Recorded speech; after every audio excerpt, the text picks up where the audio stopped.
సన్నిధికి దగ్గరగా లేకుండా వెలుగు తీసే వారిగా ఉన్నప్పుడు దేని కోల్పోతాం? సన్నిధినే కోల్పోతాం, మహిమనే కోల్పోతాం, చివరికి ఆత్మనే కోల్పోతాం. హల్లెలూయా. ఆ ఎగ్జాంపుల్ కూడా దేవుడు భయంకరమైన ఎగ్జాంపుల్ దేవుడు రోజు మనతో మాట్లాడాలనుకుంటున్నాడు. ఇదే పరిస్థితి ఒక దేవదూతకు దేవుడు ఇచ్చేశాడు. ఈ 4 జీవులు దేవుడి ఆత్మ నడిపింపులో ఎదుటికే పోతే వెనక్కి తిరగకుండా ఏ పరిస్థితుల్లో సన్నిధికి దగ్గరగా ఉండటం వలన ఆ ముఖ రూపాలు వాటిని కూడా తండ్రి రూపంలో మార్చేసుకున్నాడు కదా, వెరీ స్పెషల్ గా కనిపించేలా చేశాడు కదా, ఆ ఘనతను వాటికి ఇచ్చాడు కదా. అయితే బైబిల్లో ఒక దేవదూత ఉంది, ఒక దేవదూత ఉన్నాడు. ఆ దేవదూత కూడా ఒక కెరూబే. హల్లెలూయా. ఆ దేవదూత కూడా ఒక కెరూబే. ఈ 4 కెరూబులు ఎట్లాగో ఆ దేవదూత పేరు కూడా కెరూబే. ఈ దేవదూతలు ఎలాగైతే దేవుని సన్నిధికి సింహాసనానికి దగ్గరగా ఉన్నాయో, ఇప్పుడు చెప్పబోతున్న కెరూబు అనబడే ఈ దేవదూత కూడా దేవుని సింహాసనానికి అతి సమీపంగా ఉండడానికి నియమించబడినవాడు. ఎవరు ఆ కెరూబు? లూసిఫర్.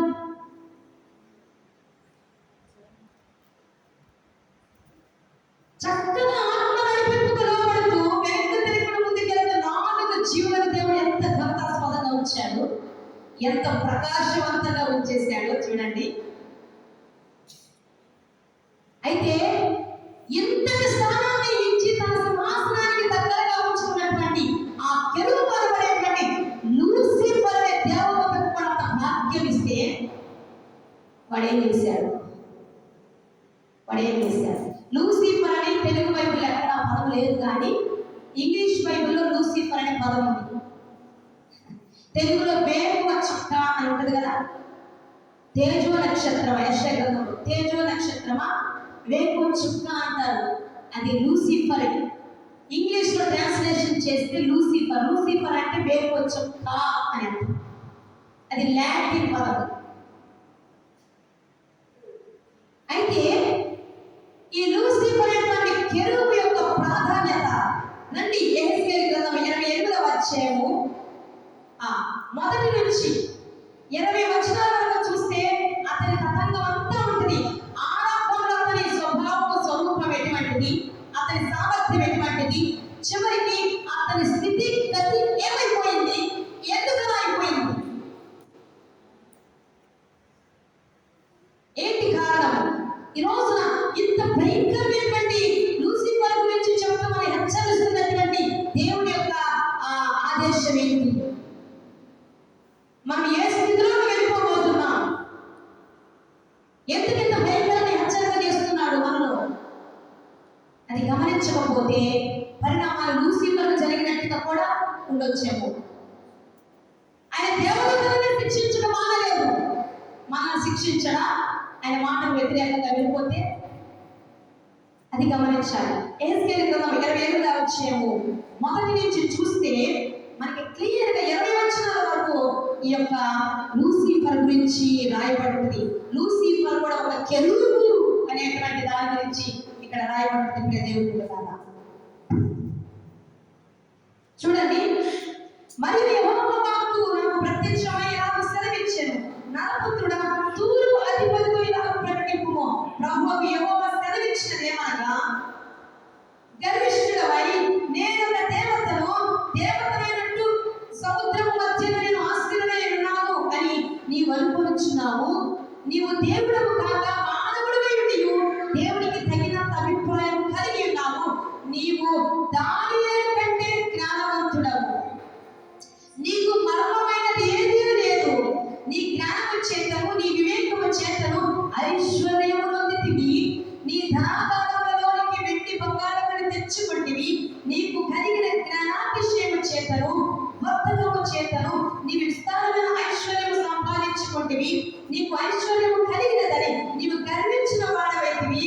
కాగా ప్రభు అయిన యెహోవా ఈ మాట సెలవిచ్చుచున్నాడు, దేవునికి తగినంత అభిప్రాయం కలిగి ఉన్న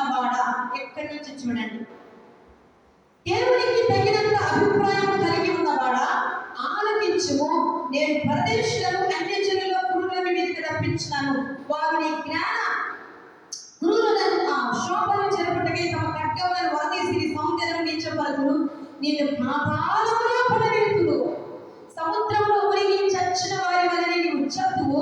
నేను దేవుడినని నిన్ను చంపువాని ఎదుట నీవు చెప్పుదువా? నిన్ను చంపువాని చేతిలో నీవు మానవమే కానీ దేవుడు కాదు కదా.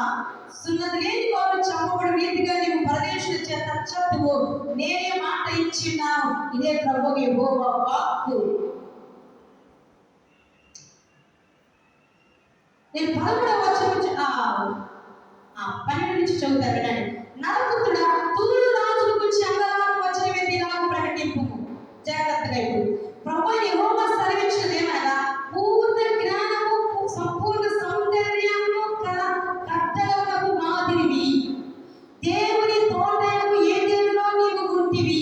జాగ్రత్తగా మాణిక్యము గోవేదికము సూర్యకాంతమని రక్త వర్ణపు రాయి సులిమాని రాణి మరకతము నీలము పద్మరాగము మాణిక్యములు అమూల్య రత్నములతోను బంగారముతోను నీవు అలంకరింపబడి ఉన్నావు. నీవు నియమింపబడిన దినమున పిల్లల గ్రోవులు వాయించేవారు నీకు సిద్ధమైంది. అభిషేకము నొందిన కెరూబుపై ఒక ఆశ్రయముగా నీవు ఉంటివి. అందుకే నేను నిన్ను నియమించితిని.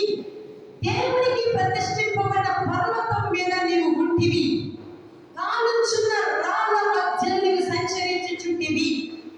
నీవు నియమింపబడిన దినము మొదలుకొని పాపము నీ యందు కనబడు వరకు ప్రవర్తన విషయంలో నీవు యథార్థవంతుడిగా ఉంటివి. ఫస్ట్ ఇక్కడ వరకు చెప్తాను. అసలు ఈ లూసిఫర్ అనేటువంటి కెరూబు ఎవరు, అన్న సామర్థ్యం ఏంటి, దేవుడు తను నియమించిన విధానం ఏంటి అని అంటే, ఆ 4 జీవుల ప్రత్యేకతే ఈ కెరూబు అనబడే లూసిఫర్ కూడా దేవుడు ఇచ్చాడు. దేవుని పర్వతం మీద ఉండేటువంటి అంట కెరూబు. దేవుని పర్వతం అంటే దేవుని సింహాసనము, దేవుని కూర్చుండు స్థలము, దేవుని సన్నిధి అని మహిమ నిలిచుండు స్థలము, ఆ ధగధగ మెరిసే అగ్ని కాంతివంతంగా ఉండేటువంటి స్థలము, అక్కడే నిలిచి ఉండేటువంటి భాగ్యము దేవుడు ఈ లూసిఫర్ అనబడే కెరూబుకి దేవుడు ఇచ్చేశాడు. ఈ లూసిఫర్ అనే కెరూబు సంపూర్ణ సౌందర్యం కలిగినటువంటి వాడు. పుంపులింగ వాడాలి. సంపూర్ణ సౌందర్యం కలిగిన వాడు, అంతేకాదు సంపూర్ణమైన జ్ఞానం కలిగిన వాడు. అతనికి మర్మమేది లేదట. దానియేలు కంటే జ్ఞానం కలిగిన వాడు, ఏ మర్మం కూడా అతని దగ్గర లేదట. అంటే అన్ని రహస్యాలు కూడా దేవునికి సంబంధించిన అన్ని రహస్యాలు, అన్ని విషయాలు ఈ యొక్క దేవుని సింహాసనం దగ్గర నియమించబడిన ఈ లూసిఫర్ అనే కెరూబుకు దేవుడు ఇచ్చేశాడు. అంత సమీపముగా ఉంటాడు ఇతను. అన్ని క్వాలిటీస్ ఉన్నాయి, అన్ని క్వాంటిటీస్ ఉన్నాయి మిగతా కెరూబుల కంటే. అతి ముఖ్యమైనటువంటి కెరూబు. అయితే ఈ కెరూబు చేసే పని ఏంటి? కెరూబుకి దేవుడు అప్పగించిన పని ఏంటి పని అని అంటే, దేవుని పర్వతం అనబడే సింహాసనం దగ్గర ఉండి అనేక మంది దేవదూతలకు ఈ యొక్క ఆరాధన చేయడానికి ఏంటి నడిపించేటువంటి కెరూబు. దేవుని ఎలా ఆరాధించాలో ఆ దేవదూతలందరికీ ట్రైనింగ్ ఇచ్చేటువంటి లీడర్, ఆరాధనకు లీడర్గా. ఇప్పుడు పొయ్యిని నడిపించడానికి ఒక వ్యక్తి ఉంటాడు కదా, అలాగా దేవదూతలందరూ పొయ్యినైతే ఆయన ఎలా ఆరాధించాలి ఇన్స్ట్రక్షన్స్ ఇచ్చి ఈ లూసిఫర్ ట్రైనింగ్ ఇచ్చి ఆరాధన చేయని ఆరాధన చేయించేటువంటి ముఖ్యమైన పని ఇతనికి దేవుడు చేశాడు.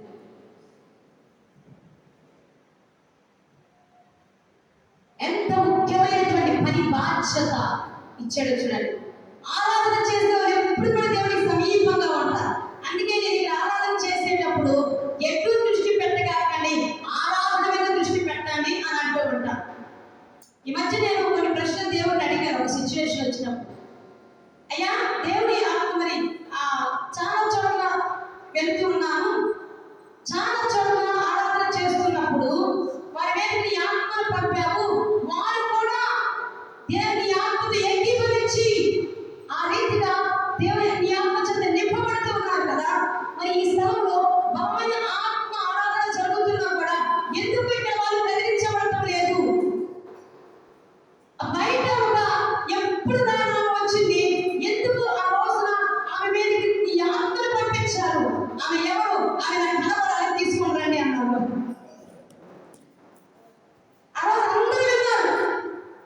ఇది నేను మామూలుగా చెప్తే అసలు నమ్మరు మన వాళ్ళు, కొన్ని అసలు నమ్మట్లా. అందరూ విన్నారు అది. నేను కూడా మధ్యలో తెరిచి ఎవరు దేవుని ఆత్మ ఎవరు దర్శిస్తుందని చూస్తే నాకు కనిపించలా. ఆ తర్వాత జరిగింది ఆరాధన అయిపోగా జంపు. నేను ఇంటికి వెళ్ళి నేను అదే పని మీద ఉన్నా. నేను ఇక్కడ భాష మాట్లాడుతుంటే ఆరాధన చేస్తున్నంత చేపు దేవుని ఆత్మ మీదకి సందుగా రాగా ఆమె కూడా భాషలో ఆరాధిస్తూ గంభీరంగా ఆ సాగుతో ఉంటుంటే నా హృదయం అయితే గంతు వేసింది. ప్రభువా, ఇట్లాంటి ఆరాధకులను ఈ మందిరానికి తీసుకొని రా. మరి బయట ఉన్నటువంటి వ్యక్తి మీద నీ ఆత్మ పంపారే, ఇక్కడ కూడా ఉన్నారు కదా ఒక చిన్న మంద, నువ్వు వాగ్దానం చేసేవే అని దేవుడు కొన్ని ప్రశ్నలు వేస్తున్నప్పుడు సందేహాలు అడుగుతూ ఉంటుంటే దేవుడు నాకు ఇచ్చిన సమాధానము వాక్యాలకు ఈరోజు మీకు తెలియజేస్తాను. మొబైల్ తీసుకుపోయారా? నా మొబైల్ మరి అది సంఖ్యాకాండము 11వ అధ్యాయం అనుకుంటా. ఒకసారి మీకు చదివి వినిపిస్తాను. దేవుడు ఇచ్చినటువంటి సమాధానం సంఖ్యాకాండము 11వ అధ్యాయం. సాధ్యమా వెతికి పెట్టండి. ఎందుకంటే దేవుడు తెలియజేసినది ఖచ్చితంగా మీకు తెలియజేయకపోతే అది ఆ ప్రయాస వ్యర్థమైపోతుంది. దేవుని ఆలోచన మీకు తెలియాలి. ఎందుకు అనేది, ఎందుకంటే మన ఆలోచన ఎప్పుడు కూడా దేవుని ఆలోచనలకు మీ ఆలోచన విరుద్ధంగా ఉన్నాయని దేవుడు మాట్లాడుతూ ఈ రోజున లూసిఫర్ని సాదృశ్యంగా తీసుకొని మాట్లాడుతున్నాడు ఆయన. సంఖ్యాకాండము 11వ అధ్యాయం కదా.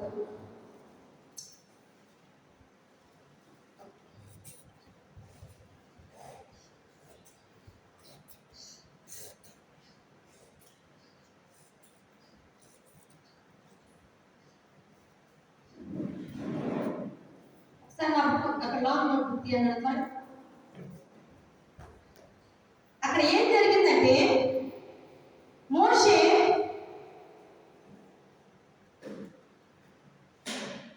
పాలకులో ఉన్నటువంటి వారి మీదకి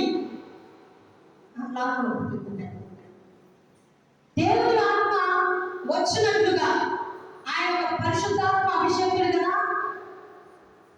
ఆయన ఉన్న స్థలంలో ఆయన దేవుడిని సేవిస్తున్నప్పుడు, దేవుడి కార్యకలాపాల్లో ఉంటున్నప్పుడు కొన్నిసార్లు ఆయన ప్రవచిస్తా ఉన్నప్పుడు పాలకులో ఉన్న వాళ్ళందరూ ప్రవచించవలట. ఆయన మీద ఉన్న ఆత్మ వారి మీదకి రావటం వలన. అయితే ఒకసారి ఏం జరిగింది అని అంటే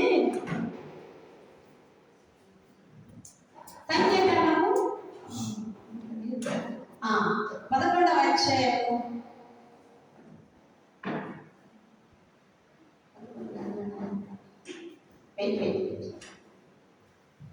పాలకులు ఉన్న వారి మీదకి ఆయన ఆత్మ వచ్చిందంత కానీ ఒక్కసారి ప్రవచించి మనం ప్రవచించకుండా ఆగిపోయారంట.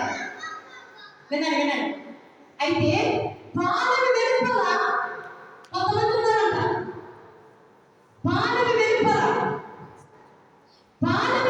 ఉన్నటువంటి వారి మీదకి దేవుని ఆత్మ వెళ్ళగా వారంతా ప్రవచించడం మొదలు పెట్టారంట. హల్లెలూయా, దేవునికి మహిమ కలుగును గాక. అప్పుడట ఏం జరిగింది అని అంటే యెహోషువ గబగబా వచ్చేసి మోషే గారు పాలకులో ఉన్న వాళ్ళందరూ ప్రవచించడం మానేశారు కానీ వీరి మీద ఉన్న ఆత్మ ఆగిపోయినది కానీ పాలన వెలుపల ఉన్నటువంటి వాళ్ళు ప్రవచించడం ఆపట్లేదు. వారి మీదకి నీ మీద ఉన్న ఆత్మ, దేవుడి ఆత్మ ఎలా వెళ్ళినది? వాళ్ళని హెచ్చరించు అంటున్నాడు తెలియక యెహోషువ. గుర్తొస్తే నేను ముగించులో మీకు చెప్తాను. 28వ అధ్యాయం వచనం. ఓకే, 11వ అధ్యాయం అంటే చూడండి. 11వ అధ్యాయం 25వ వచనం. 28 మనకు కొంచెం చూపు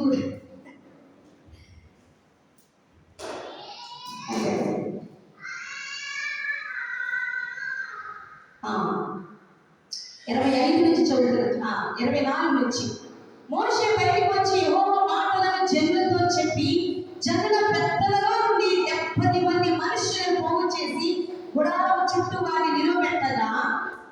యెహోవా మేఘంలో దిగి అతనితో మాట్లాడి అతని మీద వచ్చిన ఆత్మలో పాలు ఆ 70 మంది పెద్దల మీద ఉంచారు. కావున ఆ ఆత్మ వారి మీద నిలిచినప్పుడు వారు ప్రవచించిరి కానీ మరలా ప్రవచించలేదు. ఇంగ్లీష్ అంటే క్లియర్ గా ఉంటది. 26 నుంచి చూడండి. ఆ మనుషులలో ఇద్దరు పానములో నిలిచి ఉండిరి. వారిలో ఒకరి పేరు ఎల్దాదు, రెండవ వారి పేరు మేదాదు. వారి మీద ఆత్మ నిలిచి ఉండెను. వారు రాయబడిన వారిలో ఉండిరి. వారు గుడారమునకు వెళ్ళక తమ కాలములోనే ప్రవచించిరి. హల్లెలూయా. ఇక్కడ కంటిన్యూషన్ ఏంటి? సత్యం ఏంటి? ఆత్మ అర్థం ఏంటి అంటే గుడారం చుట్టూ ఇట్ మీన్స్ మోషేకు దగ్గరలో మోషే మీద ఉన్న ఆత్మ పాలు 70 మంది మీద ఉన్న వాళ్ళంతా మోషే అందరూ కూర్చొని ఉన్నారు. ఈ ఎల్దాదు అనే ఒకతను ఈ యొక్క గుడారం వెలుపల ఈ 70 మందితో మోషేతో పాటు లేదు, ఆ బయట ఉన్నారు. సరౌండింగ్సే కావచ్చు, ఆ వీళ్ళు ఉన్న స్థలం కాదు. అది గుడారం ప్రక్కన, గుడారం వెలుపల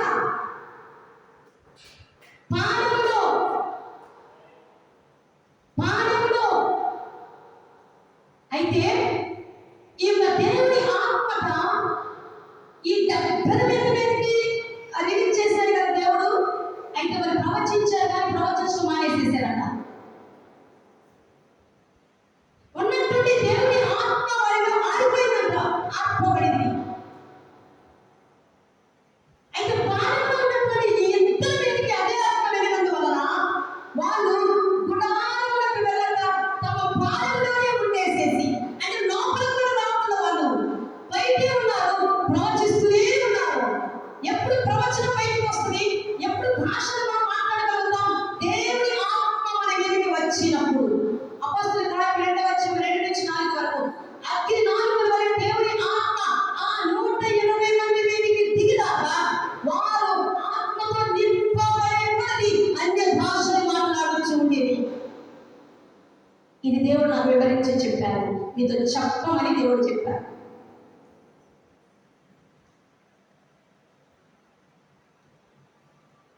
ఎందుకు గుడారంలోనే ఉంటున్నారు? గుడారం చుట్టే ఉంటున్నారు.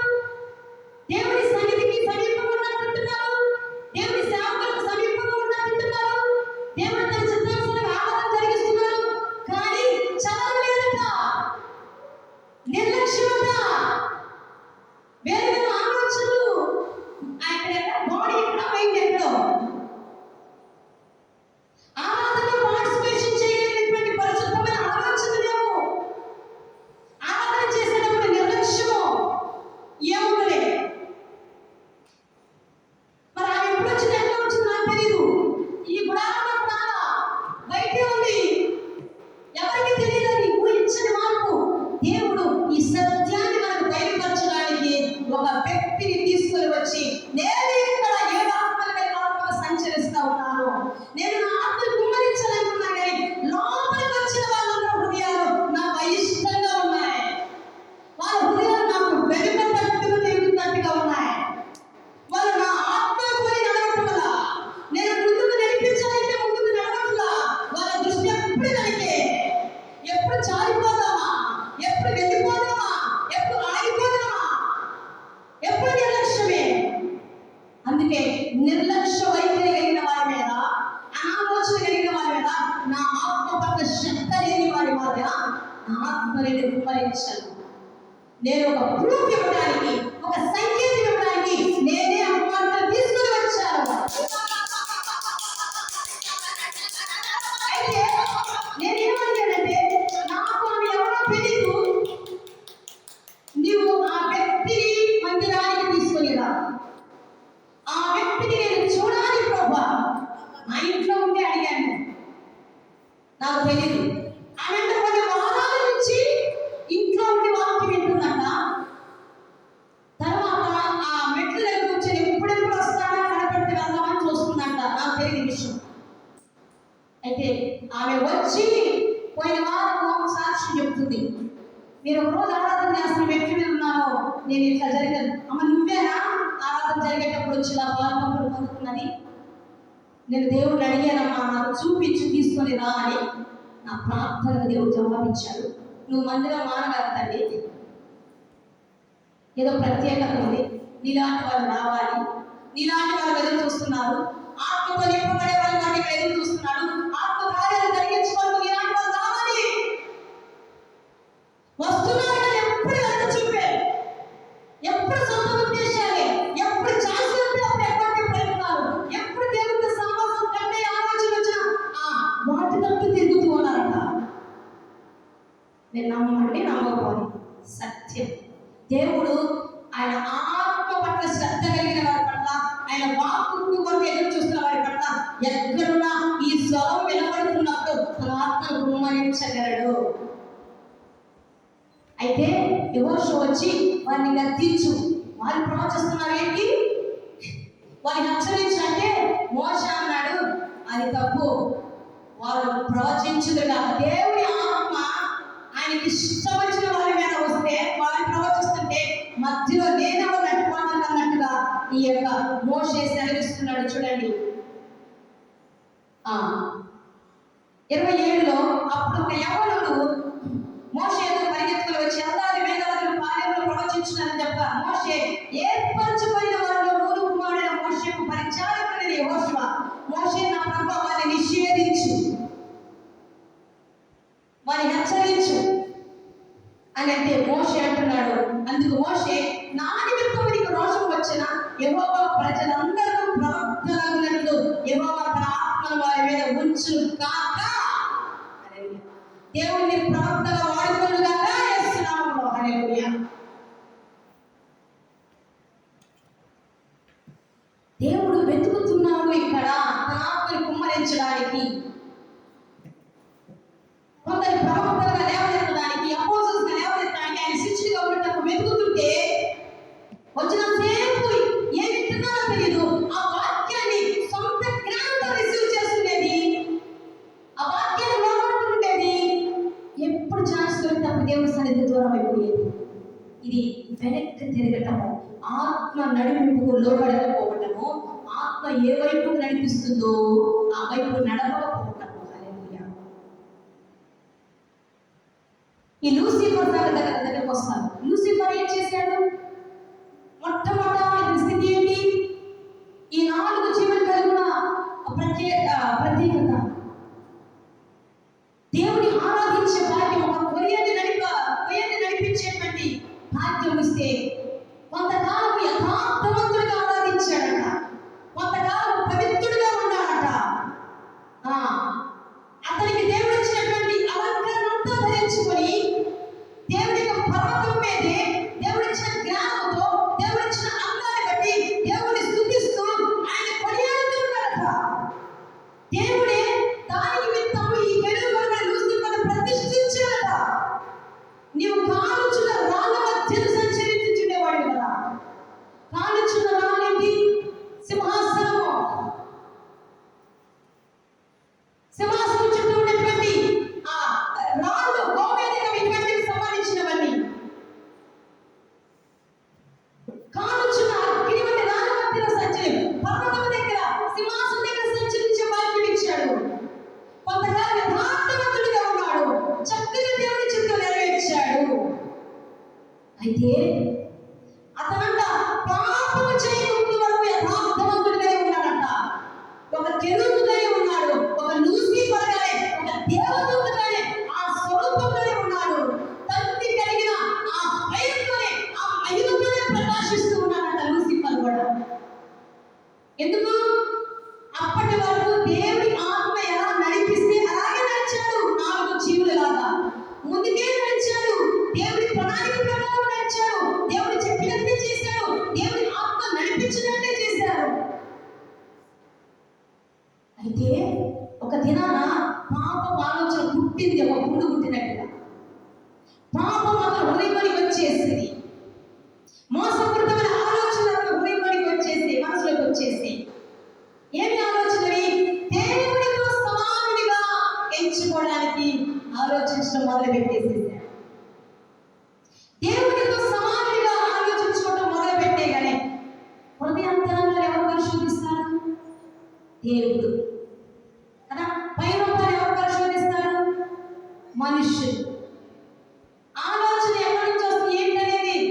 ఆయన తెలియదా ఆయన చేత సృజించబడిన ఆయనకి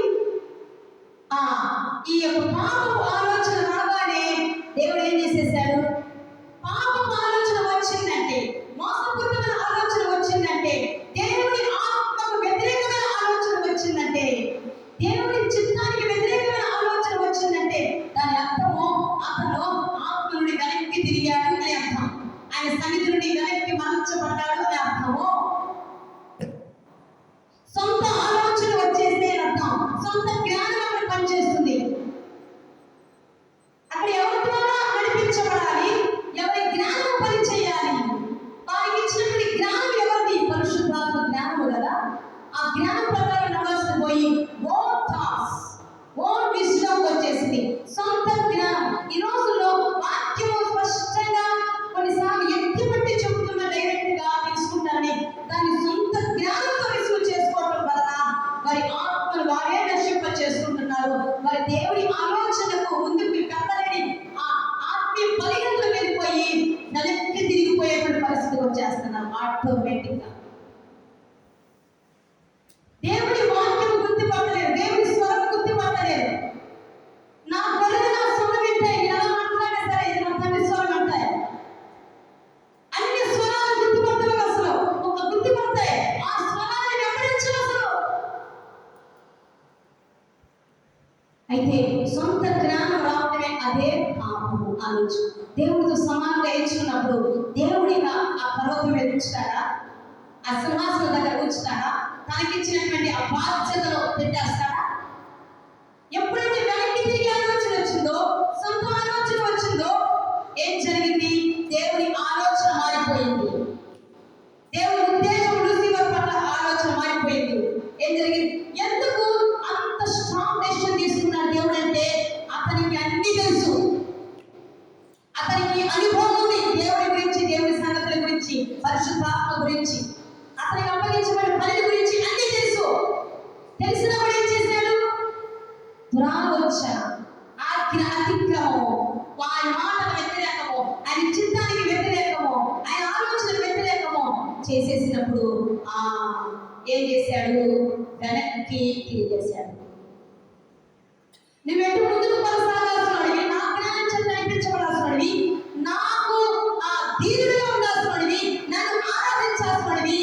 నీ పోలిక ఏంటి? నీ స్థానం దేని గురించి ఆలోచిస్తున్నావు? నీ ఆలోచనలు ఎక్కడ ఉన్నాయి? నువ్వు ఏది ఇవ్వాలి కోరుకుంటున్నావు? దేవుడికి అర్థమైంది, ఇంతదాకా వచ్చావు కాబట్టి ఇక నా దగ్గర పనిచేయడానికి పనికి రావాలి.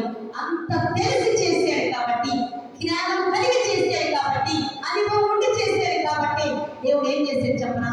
ఏదో ఒక శిక్ష విధించాలి. ఎక్కడ పడేశాడు? డైరెక్ట్గా పాతాళానికి పంపించేసేసాడు. అతని మాట విన్నటువంటి మిగతా దేవదూతలు కూడా అతనితో బాధితులు పడేసేసాడు. చూడండి 28లో చూస్తే 17 నుంచి, నీవు నియమింపబడ్డ దినం మొదలుకొని పాపం నీవు కనబడు వరకు ప్రవర్తన విషయంలో నీవు యథార్థవంతుడిగా ఉంటివి. అయితే నీకు కలిగిన స్థానం వర్తకం చేత లోపల నీవు అన్యాయం పెంచుకొని పాపము చేయించి వచ్చింది కనుక దేవుని పర్వతం మీద నీ ఉండకుండా నేను నిన్ను అపవిత్రపరచుకుని ఆశ్రయంగా ఉన్న కెరూబు కాలుచున్న రాళ్ళ మధ్యను నీవెక్కడ సంచరింపవు, నిన్ను నాశనము చేసింది. నీ సౌందర్యము చూచుకొని నీవు గర్వించిన వాడవై నీ తేజస్సు చూచుకొని నీ జ్ఞానాన్ని చెరుపుకుంటే కావున నేను నిన్ను నేలను పడవేశాను, రాజులు చూచుండగా నీకు హేళనకు అప్పగించాను. యెషయా గ్రంథంలో రాయబడిన మాటలే కదా. తేజో నక్షత్రం అవి కూర్చున్నా నీ పాప ఆలోచన బట్టి నేను నిన్ను పాతాళానికి వెనక్కి వెనక్కి ఆలోచన వచ్చిందిగా, సొంత ఆలోచన వచ్చిందిగా, నువ్వు వెనక్కి వెళ్ళిపోవాలి. ఎక్కడ మరలా ముందుకు ఎక్కి రానటువంటి పాతాళ కోపంలోకి పడేసేసాడు. దేవదూతే కదా, అంత జ్ఞానం కలిగినోడే కదా, అంత అనుభవం కలిగినోడే కదా, అంత కెపాసిటీ కలిగినోడు కదా, దేవుని మహిమను మోయించిన కెరూబే కదా, దేవుని చేత ప్రతిష్ఠించబడినోడే కదా. ఎప్పుడైతే తన యథార్థతను విడిచి సొంత ఆలోచనలో పడి పాపముకు లోబడిపోయాడో, దేవుని ఆత్మకు లోబడకుండా ఎప్పుడైతే వెనక్కి తిరిగాడో, ఇది వెనక్కి వెళ్ళిపోయి ఆ స్థానంలో నుంచి దేవుడు తీసివేయటమే కాదు, అతను మళ్ళా ఎక్కి రాలేనంత పాతాళంలో పడేసేసాడు. సౌందర్యం పోయింది, జ్ఞానం పోయింది, మహిమ పోయింది. తర్వాత ఆ పరలోకంలో దేవుని సన్నిధిలో నిలబడే భాగ్యం పోయింది. ఆయన ఆరాధించేటువంటి భాగ్యం కూడా పోయింది. మన సొంత ఆలోచనలు మనల్ని ఎక్కడ తీసుకొని వెళ్తాయి అంటే, ఎందుకంటే నాకు తెలిసి ఇక్కడ ఉన్న మనందరం వాక్య అనుభవం కలిగిన వారు, అన్ని తెలిసిన వారు, దేవుని ఆజ్ఞను ముందుకు నడిపించాలని సూటిగా స్పష్టంగా మాట్లాడుతున్నాం. కొన్ని విషయాలలో ఆజ్ఞ అతిక్రమం చేస్తున్నారు, కొన్ని విషయాలు దేవుని సన్నిధికి దూరం అవుతున్నారు, కొన్ని విషయాల్లో సొంత ఆలోచనలో పడుతున్నారు. ఈ రోజున హెచ్చరిక.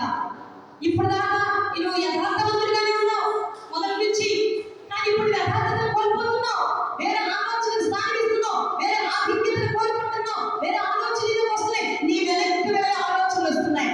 నా ఆత్మ వెనక్కి నడిపించదు, ముందుకు చక్కగా నడిపిస్తుంది. ముందుకు నేను నడిపించిన రీతిగా నడిస్తేనే బహుమతి, యోగ్యత, పరలోకము నేను నీకు పరిగణిస్తాను. ఆ 4 జీవులలాగా దేవుడు 4 జీవులు ఆత్మ ఏ వైపులకు నడిపిస్తే ఆ వైపుకే ముందుకే చక్కగా నడిపించబడుతుండడం వలన అవి తండ్రి పోలికలకు మార్చబడి తండ్రి ఇచ్చిన బాధ్యతలు చక్కగా చేస్తున్నాయి. నాకు ఆ 4 జీవులున్న ఒక కెరూబులకి దేవుడు ఇచ్చినటువంటి అసలు కెరూబులకు దేవుడు ఇచ్చినటువంటి ఒక భాగ్యము, రహస్యం అన్నది దాని నుంచి ఏదేని తోటలో నుంచి ఆదాము అవ్వను దేవుడు నెట్టివేసిన తర్వాత మరలా ఆ ఏదేని తోటలోనికి వారు రాకూడదని ఎవరిని కాపలా ఉంచాడు? ఏ దూతలను కాపలా ఉంచిన 2 కెరూబులను అడ్డమని ఇటమని పెట్టేశాడు. కెరూబులు దాటిపోయి ఎవరు కూడా లోపలికి వెళ్ళే సామర్థ్యము లేదు, కెపాసిటీ లేదు. రహస్యమైన కార్యాలు పోయడానికి, దేవుడి ఉన్నతమైన ఉద్దేశాలు నెరవేర్చడానికి, దేవుడికి అతి సమీపంగా ఉండి ఆయన ప్రకాశించినట్టుగా ప్రకాశించడానికి, ఆయన పని మాత్రమే చేయడానికి, ఆయన ఆత్మ ద్వారా ఆయన ప్రణాళిక నియమించబడిన సేవకుల ద్వారా నడిపించడానికి దేవుడు ఉద్దేశించినప్పుడు వెనక్కి తిరిగావా? సొంత ఆలోచన వచ్చిందా? మాట్లాడుతున్న మాటలకు నీవు వెనక్కి తిరిగావా? అతిక్రమించావా? ఏసాను అన్ని తెలుసు కాబట్టి, అన్ని మాట్లాడుతున్నారు కాబట్టి వెనక్కి, నీకు వెనక్కి తిరిగి ఆలోచన వచ్చింది కాబట్టి నువ్వు వెనక్కే వెళ్ళిపో అనేటువంటి ఆ స్థితిలో దేవుడు తీసుకెళ్తాడని ఈ రోజున లూసిఫర్ అనబడేటువంటి కెరూబు, ఈ రోజున సాతాను గురించి అంత కెరూబు ఆ పనులకి ఒక సైతాన్గా మారి వెళ్ళిపోవడానికి కారణమైంది సొంత జ్ఞానం, సొంత ఆలోచన, దేవుని చిత్తానికి వ్యతిరేకమైన ఆలోచన, దేవుని ఆజ్ఞకు వ్యతిరేకము, ఆజ్ఞ అతిక్రమం, పాపము, దేవుని సహవాసాన్ని విడిచేటువంటి స్థితి, సొంత జ్ఞానం, సొంత ఆలోచన. నేను కూడా ఇది కదా ఈరోజు అతనిగా ఆలోచనలు, నీకు ఏ ఆలోచన వస్తున్నాయో వెనక్కి జారిపోతాయి. మరొకసారి ఏప్రిల్ రాసిన పత్రిక 10వ అధ్యాయంలో 37, 39 అది కదా ఏం మాట్లాడుతున్నాడు సొంతగా ఈ రోజు మనకి వాక్య ధ్యానం ద్వారా. ఏప్రిల్ రాసిన పత్రిక 10వ అధ్యాయము 37, 38, 39. నా ఎదుట నీతిమంతుడైన వాడు విశ్వాసమూలంగా జీవించును గాని అతను వెనుక తీసినేలా నా ఆత్మకు సంతోషం ఉండదు. మనము నశించటకు వెనుక తీయవాడు కాము, కానీ ఆత్మను రక్షించటకు విశ్వాసము కలిగిన వారై ఉన్నాము. విశ్వాసం నుంచి వెనక్కిపోయినా, దేవుని ప్రణాళిక నుంచి వెనక్కిపోయినా, దేవుని ఆజ్ఞ అతిక్రమించి వెనక్కి వెళ్ళే ఆ క్రియలు మనలో తెప్పించిన, దేవుని సన్నిధికి దూరం అయ్యేటువంటిది వచ్చిన, దేవుడిని దర్శించే సమయంలో నీవు కనబడకపోయినా నాకు భయంకరమైన వాక్య జ్ఞాపకం వస్తుంది. ఏంటి? యేసయ్య ఏమన్నాడు? కొరించిన బెత్సైదా, నేను నిన్ను దర్శించే కాలంలో నువ్వు గుర్తుపట్టలేదు కనుక నువ్వు సొదొమ గొమొర్రాల కంటే ఎక్కువగా పాపము చేసినావు. హల్లెలూయా. దేవుడు దర్శించిన కాలంలో నువ్వు కనబడకపోతే, ఆయన సన్నిధిలో ఆయన వాక్కుకు లోబడకపోతే పరిస్థితి ఏంటి? భయంకరము, నాశనమే అంతము. ప్రారంభం చాలా మందికి బాగుంటుంది, ఉత్సాహం అంటారు దేవుడి విషయాల్లో. దేవుని కార్యాలు చేసేలోపు, దేవుని ప్రణాళికలోకి ఎంటర్ అయ్యేలోపు, దేవుని ఆత్మ నశింప చేసుకుంటున్నారు, విశ్వాసం నుంచి కోల్పోతున్నారు. హల్లెలూయా. ఇది రెండవ రాకడ సమయం, ర్యాప్చర్ టైం అని నేను ప్రతి వారం మీకు జ్ఞాపకం చేస్తూనే ఉన్నాను. యుద్ధ సమాచారాలు డైరెక్ట్ గానే కనపడుతున్నాయి. డైరెక్ట్ గా కనపడుతున్నా మన కళ్ళు డైరెక్ట్ గా చూడలేకపోతున్నాయి. మొదట మన విశ్వాస ప్రశ్నలు అయిపోతే, వెనక్కి తీస్తూ ఉంటే, దేవుడు దర్శించే సమయంలో కనబడకపోతే చివరికి ఇక్కడ ప్రణాళికలే కాదు కోల్పోయేది. అపవాది వెనక్కి వెళ్ళిపోయి ఎక్కడికి వెళ్ళిపోయాడు? ఆ స్థానంలోకి వెళ్ళిపోతాం. రక్షించబడి కూడా, వాక్య అనుభవం ఉండి కూడా, దేవుడు మనతో సూటిగా మాట్లాడి ఉండి కూడా మనం ఆ స్థానంలోకి వెళ్ళిపోతే మనంత దౌర్భాగ్యకరమైన స్థితి ఏది ఉండదు. ఎప్పుడు 12వ వచ్చే మొదటి నుంచి యేసే మాట్లాడుతున్న మాటలు చూడాలి ఒకసారి. యేసే గురించి మాటలు 2వ వచనం నుంచి, మనము కూడా ప్రతి భాగము సులువుగా చిక్కులు పెట్టి పాపమును విడిచిపెట్టి విశ్వాసములకు కర్తయు దానిని కొనసాగించు వాడునైన యేసు వైపు చూచుచు మన ఎదుట ఉంచబడిన పందెములో ఓపికకు పరిగెత్తుతాము. ఆయన తన ఎదుట ఉంచబడిన ఆనందము కొరకై అవమానమును నిర్లక్ష్య పెట్టి సిలువను సహించి దేవుని సింహాసనం యొక్క కుడి పార్శ్వమున ఆసీనుడై ఉన్నాడు. ఇక్కడ చూసారా, యేసుక్రీస్తు ప్రభువు సిలువ శ్రమలను అనుభవిస్తూ కూడా ఏం చేస్తున్నాడు? తన చూపంతా ముందే ఉంది. దేవుని చిత్తం నెరవేర్చడానికి మీదే ఉంది. ఆయన ముందు చూపే కలిగి ఉన్నాడు. ఆయన ముందుగా ప్రయాణం చేస్తున్నాడు. నా కొద్ది ఈ శిక్ష లేదు, నా కొద్ది ఈ పోరాటాలు లేదు, నా కొద్ది ఈ శ్రమలు లేదు. శ్రమలు, పోరాటాలు, అవమానము, ఉమ్మివేయబడే స్థితి, సిలువను భరిస్తూ కూడా ఆయన ఒక దాని గురించి ఆనందిస్తున్నాడట. రాబో దాని గురించి, అతను పొందుకోబోయే దాని గురించి, ఈ త్యాగం ద్వారా ప్రజలకు రాబోతున్న రక్షణ గురించి ఆనందిస్తూ శ్రమలను సహిస్తున్నాడట. అవమానాలను నిర్లక్ష్య పెడుతున్నాడట. పోరాటాలను నిర్లక్ష్య పెడుతున్నాడట. ఎందుకు? పొందుకోబోయే బహుమానం కొరకు, పొందుకోబోయే ఆనందం కొరకు ఓపికతో నిలిచి ఉన్నాడు శ్రమలో. ఈ రోజున ఒక్క శ్రమ రానివ్వండి, ఒక్క పోరాటం రానివ్వండి, ఇకంతే ఫస్ట్ చేసే పని దేవుడు మందిరం కొట్టడం, ఫస్ట్ చేసే పని దేవుని ఆజ్ఞలను అతిక్రమించడం. దీని ద్వారా నువ్వు తెలిసి చేస్తున్న దానిని ఏదవుతుంది? నిన్ను వెనక్కి పాతానికి తీసుకెళ్ళిపోతుంది అన్న సత్యాన్ని ఈ రోజు గ్రహించకపోతే అపవాది నిన్ను ఇంకా మోసం చేసేస్తాడు. నాకు ఈ సిస్టర్ రాగానే ఒక కష్టం అని చెప్పారు. మా మనవడు ఆదివారం రోజు చనిపోయాడమ్మా. నేను వాడు చనిపోయే టైంకి దేవుని చర్చిలో ఉన్నాను. నాకు కబురు వచ్చింది ఒక వ్యక్తి ద్వారా. అయితే నేను దేవుని మందిరం అయిపోయిన దాకా, ఇక్కడ కూడిక అయిపోయిన దాకా నేను నా మనవడే సరే, ఎవరు ఏమనుకున్నా సరే నేను వెళ్ళను అక్కడికి అని నిశ్చయించుకొని అయిపోయిన దాకా.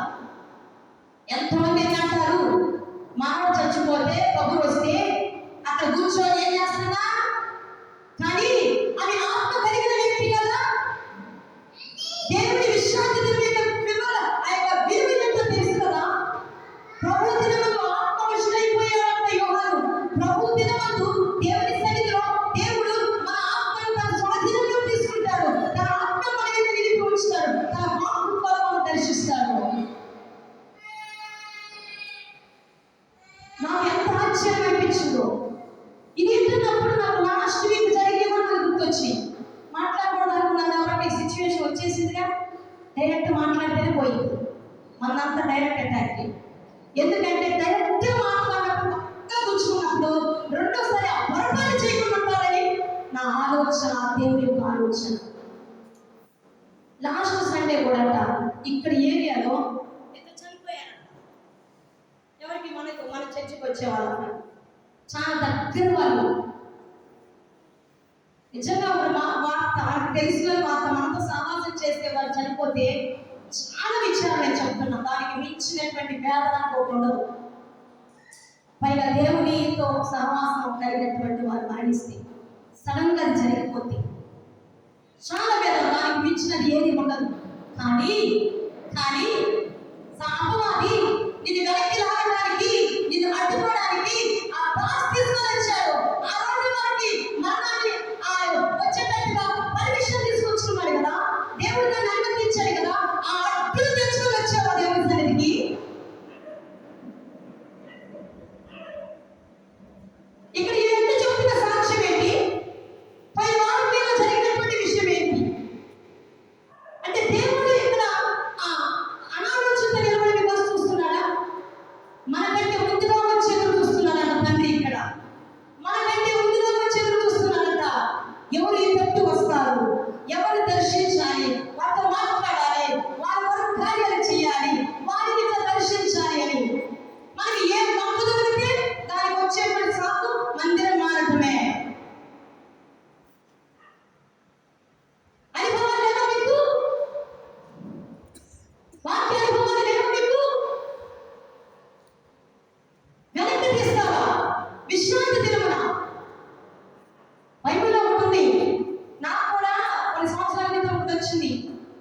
అమ్మ చనిపోయింది సడన్ గా.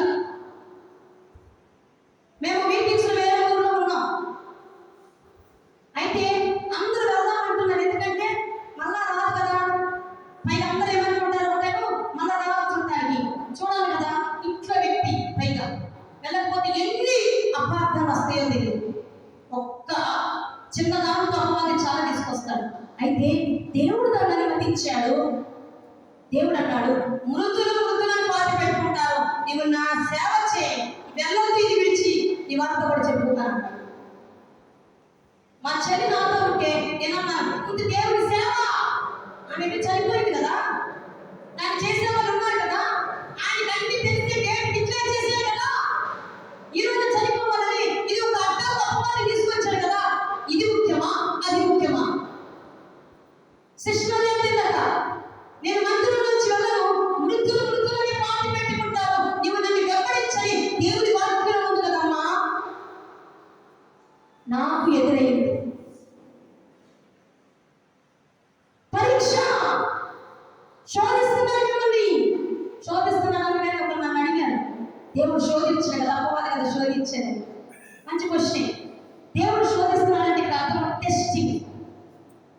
దేవుడు శోధిస్తున్నాడు అనగానే దేవుడు పరిశోధిస్తున్నాడు కదా, దేవుడు పరీక్షిస్తున్నాడు అని అర్థం. ద్వితీయోపదేశ కాండము 8వ అధ్యాయంలో మనం చూస్తే అక్కడ రాయబడినటువంటి మాట అమూల్యమైన మాట, నా ఆజ్ఞలు నీవు కైకొంటావో లేదోనని నేను నిన్ను శోధించి, నేను నిన్ను టెస్ట్ చేసి నీకు ఆహారం లేకుండా చేసి మిమ్మల్ని పరీక్షించిన తర్వాత మన్నాతో నిన్ను పోషించాను. దేవుడు ఎందుకు పరీక్షిస్తాడు? ఎందుకు అడ్డులు నిర్వర్తిస్తాడు? తాను నిలబడితే మహిమగానే నియమిస్తాడు. అపవాది ఆ మహిమను కోల్పోయేదే చేయాలని ఆ రోజే ఇట్లాంటి పెడతాడు. నీ హృదయం వీక్నెస్ చేసి కదా, నువ్వు ఎప్పుడు వెనకెళ్తామని ఆలోచనలో ఉంటున్నావు కదా, ఎప్పుడు సొంతంగానే కదా. అందుకని ఇట్లాంటి రాగానే ఏదో పని రాగానే అస్సలు వెనక ఆలోచించకుండా విశ్రాంతితో నీ కొరకు నిర్ణయించబడినటువంటి దాన్ని విడిచిపెట్టడము. లూసిఫర్ తన కొరకు నిర్ణయించబడిన దాన్ని, ముందుకు వెళ్ళాల్సిన దాన్ని దేవుని చిత్తం నెరవేర్చాలంటే బాధ్యత ఇస్తే తెలిసి వెనక్కి వేసే ఆలోచన.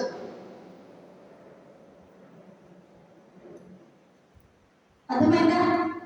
అలాగే ఇక్కడ 5 days మీటింగ్స్ పెడుతున్నప్పుడు నాకంటే పెద్దది మా అక్క గృహప్రవేశం వచ్చింది. భయంకరంగా ఫోన్ చేస్తున్నారు. నేను అన్నాను, మళ్ళీ మీటింగ్స్ లోనే ఉన్నా, అప్పుడే ఎవరైనా చనిపోయినప్పుడు ఇప్పుడు ఎందుకు వస్తా? ఎందుకు? నేను వెళ్ళాలని మంచి ఆలోచనతో వెళ్ళినా అపవాదం నన్ను స్టెప్ చేసేయచ్చు ప్రయాణాల. ఎందుకు? వాడి ఉద్దేశమే దేవుడి పని జరగకూడదని. నేను అన్నాను, అందరు తీసుకున్నారు, కొంతమంది పలకడం కూడా మానేశారు, దేవుడికి స్తోత్రం. ఇప్పుడు అందరూ పలుకుతున్నారు, ఇప్పుడు అందరూ ప్రేమిస్తున్నారు. అయితే నేను దేవుని మీటింగ్స్ లో ఉన్నా, నేను సిద్ధపడాల్సి ఉంది. ఎవరు దేవుడు తీసుకొస్తాడో వాళ్ళ ఆత్మల కొరకు ముఖ్యం. చనిపోయిన వాళ్ళు ప్రాధాన్యత కాదు, మరి దేవుని బిడ్డలు దేవుడి దగ్గరికి వెళ్తారు. నువ్వు ఆగిపోతే నువ్వు వేరే చోటుకి వెళ్ళే పరిస్థితి.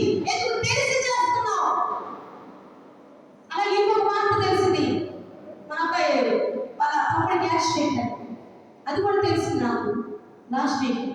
నేను చాలా బాధపడ్డాను, ఎందుకంటే ఈ మధ్య ఎప్పుడు యాక్సిడెంట్ గురించి మేము జ్ఞాపకం చేస్తున్నాము. యాక్సిడెంట్స్ ఎక్కువ జరుగుతున్నాయి, మీరు జాగ్రత్తగా ఉండాలని ప్రార్థన చేస్తున్నాను. నేనైతే మీ అందరి వరకు ప్రార్థన చేస్తున్నా, ప్రయాణాల వరకు కూడా. ఇట్లా జరిగింది. ఒక అతను కోమానికి వెళ్ళిపోయాడు, ఒక ఇతని కామ చేయి ఇట్లా డ్యామేజ్ అయింది. పోయిన వారం పర్లాగా నేను వెతుకుతున్నాను, ఏంటి వ్యక్తి రావట్లేదు ఇక్కడికి. అమ్మో, ఇది అసలు శ్రేష్టమైనది. ఒకసారి తప్పించాడు, అపవాది మోసం చేసి మళ్ళా దేవుడు కనెక్ట్ చేసుకున్నాడు.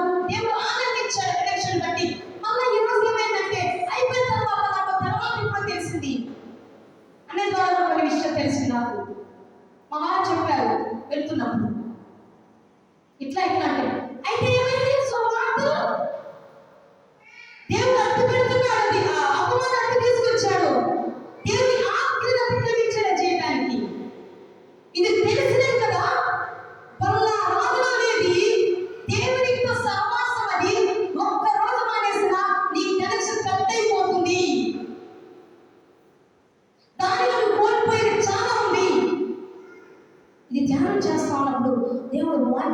విజ్ఞాపనం చేయబడుతున్నాడు. మీ అందరూ తెలిసిందే, మనకు తెలిసిందే.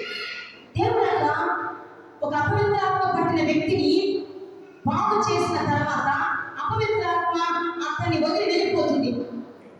దేవుడు దర్శించిన తర్వాత వెళ్ళిపోతుంది. దేవుడి సన్నిధికి వస్తా ఉన్నాడు ఆ వ్యక్తి. తర్వాత అన్ఎక్స్పెక్టెడ్ గా ఏదో ఒక రీతిగా ఏ ఆజ్ఞని విస్మరించో ఏ పాపం చేయడం వలన అతను దేవుడి సన్నిధికి దూరం అయిపోయాడు. వెళ్ళిపోయిన తర్వాత ఇప్పుడు శుద్ధి చేయబడిన ఈ అపవిత్రాత్మలో విడిచి వెళ్ళిపోయినా కూడా అవి ఏం చేస్తాయి చెప్పనా? ఆ పాత వ్యక్తి చుట్టే తిరుగుతూ ఉంటాయి. మీరు అనుకుంటున్నారు, అస్సలు అవి విడిచిపెట్టవు. భయపెడుతున్నాను కాదు, సత్యం చెప్తున్నా మీకు వాక్యం. ఎప్పుడు అవకాశం దొరికితే అవి విడిచి వెళ్ళిన అపవిత్రాత్మలు వాళ్ళని కాచుకొని ఉంటాయంట, వాళ్ళ వెనకలాంటి చూస్తూ ఉంటాయంట.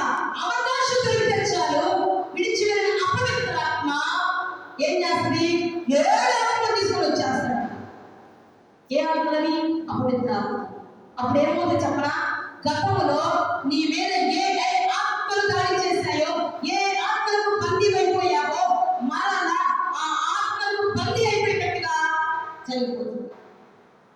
ఏ అబద్ధ ఆత్మ చేత ఏ ఆత్మలకు లోపడకుండా నేను సాతాన్ని మోసం చేశాడో దానిలోనే చిక్కుపడిపోయేటట్టుగా ఇంకా 7 బలమైన ఆత్మలు తీసుకొని వచ్చి నేను ఆవరించేస్తాయి. ఒక్కసారి విడుదల పొందుకున్నాక, ఒక్కసారి సమాజంలోకి వచ్చాక, ఒక్కసారి దేవుడి సన్నిధికి రావడం ఆరంభించాక వెనుక తీయకూడదు. వెనుక తీసేవా నీ అంతటి నీవు నీ ఆత్మ నశింప చేసుకుంటున్నావు. వెనక తీయడానికి ఒకే ఒక కారణము అవిశ్వాసము, అవిధేయత, కృత్రిమం. వాక్యం యొక్క విశిష్టత తెలియకపోవటం, దేవుని సన్నిధికి విశిష్టత తెలియకపోవడం, దేవుని ఆజ్ఞలో ఉన్నటువంటి ఆ గ్రహింపు, ఆ ప్రాముఖ్యత తెలియకపోవడం. నేను అనుకున్నాను దానికి సంబంధించి ఏముంది? వచ్చి దేవుడిని తీసుకుని ఏం లేదు, ఇక్కడ లోపడినందుకు అక్కడ ఎంత మంచి కార్యం చేస్తాడో. ఇంకొక ప్రమాదం రాకుండా నువ్వు ప్రార్థన చేస్తే, నువ్వు దేవుని ఆజ్ఞకు లోపడుతున్నందుకు నీ కుటుంబానికి ప్రార్థన ఆరంభించాలని చూస్తాడేమో. అపవాదిని మోసం చేసేస్తే ఆయన సన్నిధి సహవాసానికే దూరం అయిపోయావు. రేపు నువ్వు ప్రార్థన చేసినా నిన్ను నువ్వే రక్షించుకోలేని పరిస్థితికి వచ్చేస్తావు. ఎప్పుడు మన ప్రార్థన ఆలకిస్తాడు?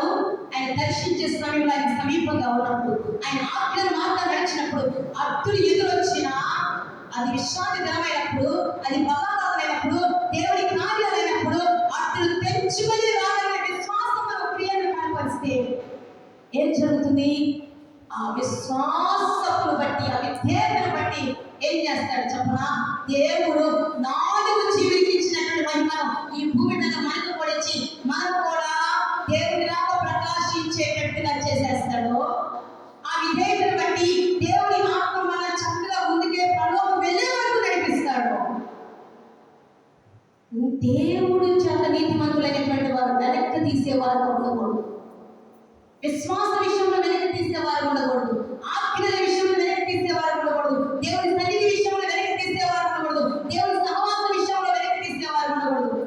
ఏ దేవుడు మిమ్మల్ని కాపాడుతున్నాడని అవి తెలియకపోతున్నారా? దేవుడు మిమ్మల్ని సురక్షితంగా రక్షిస్తున్నాడు, ఇప్పుడు గతంలో కంటే బాగున్నామే అనుకొని ధైర్యం వచ్చేసి దేవుడి సన్నిధి దూరం అవుతున్నారా? లేదా ఇంత దేవుడి వాక్యం విస్తరించి మాట్లాడుతున్నా, సిద్ధపరుస్తున్నా, ఆయన మహిమతో నింపడానికి ఎదురు చూస్తూ ఉంటే నెగ్లిజెన్సీతో దేవుడి సన్నిధికి దూరం అవుతున్నారా? సొంత ఆలోచనతో వెళుతున్నారా? భూ సంబంధమైన వాటికి ఇంపార్టెన్స్ ఇచ్చి పర సంబంధమైన ఆజ్ఞలను విస్మరిస్తున్నారా? అయితే చాలా ప్రమాదం జాగ్రత్త. ఆ 4 జీవులు ఆత్మ ఏ వైపుకు నడిపిస్తే ఆ వైపుకే స్ట్రైట్ ఫార్వర్డ్ ముందుకి. ఇక్కడ దేవుని ఆత్మ మిమ్మల్ని నడిపిస్తూ ఉన్నారు. దేవుని వాక్యం ద్వారా మిమ్మల్ని కడుతున్నారు. ఏమి చేయాలో తెలియజేస్తున్నారు. మీ కొరకైన దేవుని ఉద్దేశాలు బయలుపరుస్తున్నారు. ఏ ఆజ్ఞ ఎంత విశిష్టమైనదో తెలియజేస్తున్నాడు. మీకు తెలియజేసిన విషయంలో మీరు కనుక వెనక్కి తీస్తే, ఆ విషయంలో మీరు నెగ్లిజెన్సీ కనపడితే, దేవుడు అన్ని తెలిసి చేసినందుకు లూసిఫర్ ఏం చేశాడో చూడండి. 4 జీవులు వెనక్కి తిరగకుండా ముందుకే వెళుతున్నాయట. మహిమతో ప్రకాశిస్తున్నాయి. రహస్యాలు వారికి చెప్పి రహస్య సంబంధమైన కార్యం చేయడానికి ఉపయోగించుకుంటున్నాడు. హల్లెలూయా. ఈ కెరూబు ఇంత ఆధిక్యత ఇచ్చిన తెలిసి తెలిసి వచ్చిన ఆలోచన బట్టి తెలిసి తెలిసి దేవుని ఉద్దేశం ధిక్కరించినందుకు వెళ్ళకూడని వాడు ఊహించలా మరీ అంత పడేస్తాడని. ఎందుకు? అనుభవజ్ఞుడు కదా, అంత జ్ఞానం ఇచ్చాడు కదా. ఇక ఈ ఆలోచన ఒకసారి వచ్చాక నువ్వు నా పర్వతం మీద ఉండడానికి అవకాశం లేదు, గో హెల్ప్ అన్నాడు. రోజున దేవుడు మనతో మాట్లాడుతున్నాడా, నీతిమంతుడైన వాడు నా ఎదుట విశ్వాస విషయంలో వెనుక తీసేవాడుగా ఉండకూడదు. అలా ఒకవేళ ఏ విషయంలోనైనా నాకు సంబంధించిన విషయాలు వెనక్కి తీస్తే నా ఆత్మ వారిని బట్టి సంతోషించదు, నా ఆత్మ వారిని బట్టి దుఃఖపడుతుంది, వారిలో ఉన్న ఆత్మ నశించిపోతుంది. అయితే దేవుడు అంటున్నాడు, నేను మిమ్మల్ని అనుకోవట్లేదు కదా, నేను మిమ్మల్ని ప్రేమిస్తున్నాను కదా, నేను మీతో మాట్లాడుతున్నాను కదా, చక్కగా ఏది ఎప్పుడు ఏం చేయాలని బోధిస్తున్నాను కదా, మీకు అంతా వివరిస్తున్నాను కదా, నా ఆత్మ విషయాలు మీకు బోధిస్తున్నాను కదా, మీరు ఎలా నడవాలో చెప్తున్నాను కదా, ఏ పని చేయాలో చెప్తున్నాను కదా, అపవాది తంత్రాల గురించి ఎన్నిగా చెప్పాను కదా, మోసపోవద్దని చెప్తున్నాను కదా. అయితే మీరు వెనుక తీసేవారుగా ఉన్నారు. యేసయ్యకు అన్ని శ్రమలు వచ్చినా, అన్ని పోరాటాలు వచ్చినా ముందున్న ఆనందం కొరకు వాటిని నిర్లక్ష్యం చేశాడు, వాటిని సహించాడట. ఒక్క శ్రమ వస్తే, ఒక పోరాటం వస్తే, ఒక బలహీనత వస్తే ఏం వెళ్తామని, అదే పెళ్ళుంటే, అదే ఆరోగ్యం బాగపోతే హాస్పిటల్కి వెళ్ళాల్సి వస్తే, అదే చావు బతుకుల మధ్య ఉంటే హాస్పిటల్కి ఏం వెళ్తామని అనండి. దానికంటే డేంజరస్ దేవుని సన్నిధిని, మీ కొరకు నిర్ణయించబడిన స్థలాన్ని, మీ కొరకు ఎదురు చూస్తున్న దేవుని ఆత్మను దుఃఖపరిస్తే ఆయనకు చాలా దుఃఖం కలుగుతుంది. దుఃఖం కలిగిందంటే మనకెంతో నాశనం. ఎన్నోసార్లు ఒక్కసారి దేవుడు మనల్ని కనికరించి విడుదల చేసిన తర్వాత అలా ఎంత మూర్ఖంగా, ఎంత నిర్లక్ష్యంగా, ఎన్నెన్ని సాకులు దొరుకుతూ జాగ్రత్త జాగ్రత్త అని చెప్తున్నా, జాగ్రత్త, ఈ కాలం నేను దర్శిస్తున్న సమయము, అంతేకాదు ఏర్పాటు చేయబడిన వారిని మోసం చేసే కాలము ఇదిగో నేను వస్తున్నా చెప్తున్నా కూడా ఆయన వచ్చే సమయానికి ఏమవుతారు? విశ్వాసం భ్రష్టులైపోతున్నారు, ప్రణాళికల నుంచి తొలగిపోతున్నారు, లౌకిక జ్ఞానానికి పట్టబడుతున్నారు, విడిచిపెట్టి వెళ్ళిపోయిన దురాత్మకు ఆహ్వానం కలుగుతూ ఉన్నారు. దేవుడు ఎవరి విషయంలో నమ్మదగిన వాడు ఉంటాడు? విశ్వాసుల విషయంలో, విధేయత కలిగిన వారి విషయంలో, నెగ్లిజెన్సీ కలిగిన వారి విషయంలో, ఆజ్ఞను అతిక్రమించేటువంటి వారి విషయంలో వెరీ సీరియస్గా ఉంటాడు. అయితే నేను నమ్ముతున్నా ఈరోజు మనందరం ఒక హెచ్చరిక మాత్రమే. ఈ హెచ్చరికను ఖాతరు చేయకపోతే నెక్స్ట్ లెవెల్ ఏంటి? అదామే నశింపే. ఒక్కసారి ఆత్మ నశించిపోవడానికి దేవుడే అవకాశం ఇస్తే నువ్వు ఏడ్చినా మరలా ఆత్మను పొందుకోలేవు, ఆ జ్ఞానం పొందుకోలేవు, ఆ పొజిషన్లోకి వల్ల దేవుడు లూసిఫర్ తిరిగి రాలేనంత ప్లేస్లోకి దేవుడు పెట్టేసేసాడు. రోజు మనం వెనక్కి తిరిగే వాడుకోకూడదు ఈ విషయంలో, ముఖ్యంగా దేవుని సంబంధమైన విషయాల్లో, ముఖ్యంగా ఆత్మ సంబంధమైన విషయాలలో. నేను మీకు ఎన్నోసార్లు చెప్పాను కదా, నా టెస్ట్ అనేసి మీకు ఉపయోగపడతాయని దేవుడు చెప్పిస్తున్నాను. ఎప్పుడు నన్ను అతిశయించడానికి చెప్పట్లా, నా ఆ సాక్ష్యాలు మీ జీవితానికి ఏదో ఒక రోజు ఉపయోగపడుతుందని నేను చెప్తూ ఉన్నా. నేను చాలా బలహీనురాలి, చాలా ఆసక్తురాలి, చాలా విధేయురాలి, చాలా మూర్ఖురాలి, ముందురాలి, అల్పురాలి చెప్తున్నా. ఈ బాపట్ల ప్రపంచం అంతా కూడా ప్రధానమంత్రి నేనే పౌరులు చెప్పుకున్నట్టుగా నాకు తెలుసు ఆ సంగతి. కానీ దేవుడు నన్ను ఆకర్షించుకున్నాక తనేంటో నాకు తెలియజేస్తా ఉండగా కొన్ని సంవత్సరాలు ఆయనతో గడిపి బయటకు వచ్చాను. నేను ఆయన గురించి తెలుసుకుని బయటకు వచ్చాను, ఆయన ఇచ్చిన బాధ్యతలు తెలుసుకుని బయటకు వచ్చాను. అక్కడి నుంచి తెలుసుకున్న ఆయన గడిపాక ఆత్మ మీద నిలిచిన దగ్గర నుంచి పడలేనటువంటి పాటలు, అడ్డంకులు వల్ల ముఖ్యంగా వచ్చాయి, హెల్త్ ఇష్యూస్ వచ్చాయి. ఒక్కరోజు కూడా నా దేవుని కృప వలన, పరిశుద్ధాత్మ శక్తిని బట్టి ఒక్క విశ్రాంతి దినం, ఒక్క బలారాధన, ఒక్క దేవుడి కార్యకలాపాలు వెనక్కి వెళ్ళడం అనేది ఏడప్పుడు ఏం చేస్తున్నారు వచ్చిన నవ్వుతూ ధైర్యపరిచి వాక్యం చెప్పే కృపను దేవుడిచ్చి నడిపిస్తున్నాడు. ఇది అంతా దేవుని యొక్క మహిమ, దేవుని యొక్క కృప. దేవునికి మాత్రమే సమస్త మహిమ ఘనత ప్రభావములు కలుగును గాక. నా గురించి కూడా మీకు ఎన్నో ఎందుకు చెప్తుంటాను అని అంటే మీకు తెలియాలి, మీరు తెలుసుకోవాలి. ఆ అనుభవంలో కూడా నడుస్తూ ఉంటారు, కొన్ని నడవబోతుంటారు. వచ్చినప్పుడు ఈ ఎక్స్పీరియన్సెస్ మీకు గుర్తు రావాలి, ఈ వాక్యాలు మీకు గుర్తు రావాలి, వెనక్కి వెళ్ళకూడదని. అర్థమవుతుందా? నేను ముగించేస్తున్నాను. చివరిగా ఒక భక్తుడు 5 నిమిషాలు. ఏలియాకి కూడా ఒక అడ్డంకి వచ్చింది యెజెబెలు ద్వారా. నేను గతంలో జ్ఞాపకం చేశాను. రోషం కలిగిన సేవకుడు, పరిశుద్ధాత్మ అగ్ని, దేవుని మహిమ కలిగినటువంటి సేవకుడు, ఎందరో రాజులు గడగడలాడించి నేను ఎవరి సందులో నిలబడ్డానో తెలుసా అని ఆ ధైర్యంగా సువార్తను ప్రకటించిన సేవకుడికి ఒక భయాన్ని కలిగించేటువంటి అడ్డు యెజెబెలు ద్వారా అపవాది తీసుకొని వచ్చాడు. నీ ప్రాణం తీస్తాను, నా ప్రవక్తను చంపేస్తామని యెజెబెలు ఒక లెటర్ రాస్తే అంత దళదళలాడించినోడు ఆ ఒక్క ప్రాణ భయంతో ఆ లెటర్ చూసి కత్తి కూడా తీసుకొచ్చి పేరు మీద పెట్ట లెటర్ పంపిస్తే లెటర్ చూసి అమ్మో నన్ను చంపేసినట్టుందని ఆ నుంచి పారిపోయి బదిలీ రిక్ష కింద కూర్చొని నన్ను చంపేయి, నాకు ఇక చాలు ఈ జీవితం అంటున్నాడట. ఒక్క అడ్డు అపవాదం తీసుకురాగానే ఇక నా ప్రయాణం చాలు అంటున్నాడట. ఇక ఈ పరిచయం చాలు అంటున్నాడట. చాలు అంటే ఇక నేను వెనక్కి వెళ్ళిపోతాను, డ్రాప్ అయిపోతున్నాను, స్టక్ అయిపోతాను, స్టంబుల్ అయిపోతాను అర్థం. ఆగిపోయినా కూడా నేను వెనక్కి వెళ్ళిపోయినట్టే. నన్ను చంపేయి, నా పెద్దల కంటే యోగ్యుడు కాదని దేవుడు ప్రతిమాడుతున్నాడు. నీ రక్త ముక్కలు అంటే జాగ్రత్త అని ఆహారం హెచ్చరించినోడు, నేను ఎవరి సందులో నిలబడ్డానో తెలుసా అనేటువంటి వాడు, అగ్నిని తన ప్రార్థన ద్వారా భూమి పెట్టి దింపినోడు,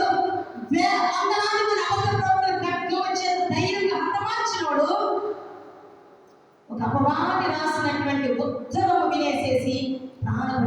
యాక్చువల్గా మనకి మరణం లేదు. అతనికి మరణం ఉంటే అంత్యక్రీస్తు మొదటి 3.5 సంవత్సరాలలో ఉంటుంది. మనిషి అన్నవాడు మరణించి తిరిగి లేవాలి కనుక యేసుక్రీస్తులాగా. అయితే అతను యాక్చువల్గా ఆ కాలంలో మరణం లేదు, కొనిపోబడాల్సింది దేవుని యొద్దకు మరణం లేకుండా. కానీ అపవాది అబద్ధము చెప్పి ఏం చేశాడు?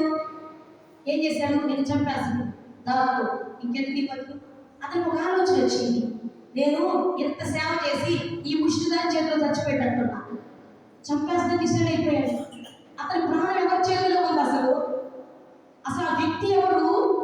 ఈ అభిషిక్తుడు ఎవరు? ఇతని కెపాసిటీ ఏంటి? అంత భవిష్యత్తు చెప్తున్నవాడు తను కొనుక్కోబడుతున్నాడన్న సంగతి తెలుసు కూడా. అడ్డు చూసి మీరు కూడా అడ్డు రాగానే మీకు సొంత ఆలోచనలు, దయ్యమైన జ్ఞానానికి సంబంధించిన ఆలోచనలు వాడు పెట్టేస్తే అదే నమ్ముతారు. వీడు ఎంత వాదించుకున్నా సరే లాగిలాగా జడ్జిలాగా అవన్నీ పక్కన పెట్టేస్తారు. మీకు ఒక్క ఆలోచన, ఒక్క విషపు విత్తులు పడేస్తే చాలు, దాన్ని గట్టిగా పట్టేసుకుని వెనక్కి వెళ్ళిపోతారంటే. జనాలు ఏమనుకుంటారు? ఈ టైంలో వెళ్తే అందరూ అనుకుని ఏర్పరిస్తాము, అవమానం నిర్లక్ష్యం పెట్టాలి. దేవుడి కొరకు, దేవుడి పని కొరకు, విశ్రాంతి కొరకు, ఆజ్ఞలను నెరవేర్చే విషయంలో విమర్శలు నిర్లక్ష్యం పెట్టాలి. ముందున బహుమతి కావాలంటే, నిన్ను ప్రాంతంలో దేవుడు నిరూపించాలంటే, దేవుడి కార్యక్రమం అనుభవించాలంటే అర్థించినప్పుడు అగ్ని నువ్వు తొలగించుకోవాలి. నువ్వు నిలబడి వెలగాన్ని దయచేస్తే దేవుడే అగ్నిని తొలగించేస్తాడు. నీ ఆత్మస్థైర్యాన్ని బట్టి, నీ విశ్వాస హృదయాన్ని బట్టి దేవుడు నీకు ఇబ్బంది ఇచ్చేస్తాడు. వెనక్కి తీసినప్పుడు ఇద్దామని వచ్చిన దేవతలు కూడా మళ్ళా మోసుకొని పైకి వెళ్ళిపోతుంటారు. ఇలా మీ విషయంలో చాలాసార్లు జరుగుతున్నాయంట. హల్లెలూయా. దేవుడి కార్యం చేయడానికి దేవుడు డిక్లేర్ చేస్తున్నాడంటే మీరు కన్నీరు కాల్చినవి వెంటనే అపవాది విత్తేటువంటి విత్తనం ఆలోచన లోపడటం ద్వారా మళ్ళా ఆ డేట్ పట్టేసి ఆ కార్యం చేయకుండా దేవుడు ఆపి వేస్తున్నాడు. అవి మీ జీవితాలు ఇప్పటివరకు చాలా జరిగాయంట. ఈ రోజన్నా నమ్మండి కనీసం. అయితే దేవుడు అన్నాడు, అతని కోరికను ఒప్పుకోవాలా, నీ ద్వారా నా ప్రయాణం ఇంకా ఉంది, ముందుకు కొనసాగించాల్సి ఉంది. నీ మీద నిలిచిన ఆత్మ బలహీనమైన ఆత్మ కాదు. నీవు బలహీనపరచబడినంత మాత్రాన నీకు బలమునిచ్చేటువంటిది నేను చేస్తాను. ముందుకే నా ఆత్మ ద్వారా నడిపిస్తా. ఎందుకంటే ఏలియా, నువ్వు ఇంకా కొంతమంది రాజులను అభిషేకించాలి, కొంతమంది ప్రవక్తలను అభిషేకించాలి, కొన్ని గొప్ప కార్యాలు ద్వారా జరగాలయ్యా. నువ్వేదో భయపడ్డావు, ఆత్మ బలహీనం అయిపోయావు, వెనక్కి వెళ్ళాలనుకున్నావు, ఆగిపోవాలి అనుకున్నావు, ఆలోచన వచ్చింది, కానీ నువ్వు నా దగ్గరకు వచ్చి తీర్చుకుంటున్నావు. కొంతమంది బాగా డిసైడ్ అయిపోయి డ్రాప్ అయిపోతారు. నా మనసు బాగా, ఈ రోజు పరిస్థితులు బాగా, ఈ రోజు ఇలా ఉంది, నేను అది వద్దు, ఇల్లే, నువ్వు ఇల్లే అయిపోతావు. అంతే, నువ్వు ఇల్లే, నువ్వు ఖాళీ, నీ ఆత్మ నశించిపోతుంది, నీకు దేవుడు ఇవ్వాలనుకున్నది కోల్పోతావు. దేవుడు దర్శించిన సమయాన వెనక్కి వెళ్ళేందుకు మరొక బాధ. ఏలియాకి భయం వచ్చినా దేవుడి దగ్గర తెచ్చుకున్నాడు. వచ్చి నన్ను చంపేయ్యా, దాని చేతిలో తెచ్చకండి, నీ చేతిలో జవాబు మంచిదని చంపే ఆలోచన రాగానే ప్రార్థనలోకి వెళ్ళాడు. వెళ్ళినప్పుడు దేవుడు ఏం చేశాడు? తనకు కావలసిన ఫలమును దూత పంపించాడు. పైనుంచి దూతను పంపి అప్పటికప్పుడు నిప్పుడి మీద కాల్చినటువంటి అప్పమును అప్పటికప్పుడు ఆ నీళ్ళని తాగించాడు. ఒక్కసారి రొట్టె తిని నీళ్ళు తాగినా కూడా అలసట తీరలా. ఆ ప్రయాణం చేసి వచ్చినాడు, భయం కలవరం ఉంది, ఆ చింతలో ఉన్నాడు, మత్తులో వెళ్ళిపోయాడు, పడుకున్నాడు. దేవుడు విడిచిపెట్టలా, తను కావాలని ఆగిపోవాలనుకోవట్లా, ఒక భయం ఉంది. తను దేవుడికి చెప్పకుండా నిర్ణయం తీసుకోవట్లా.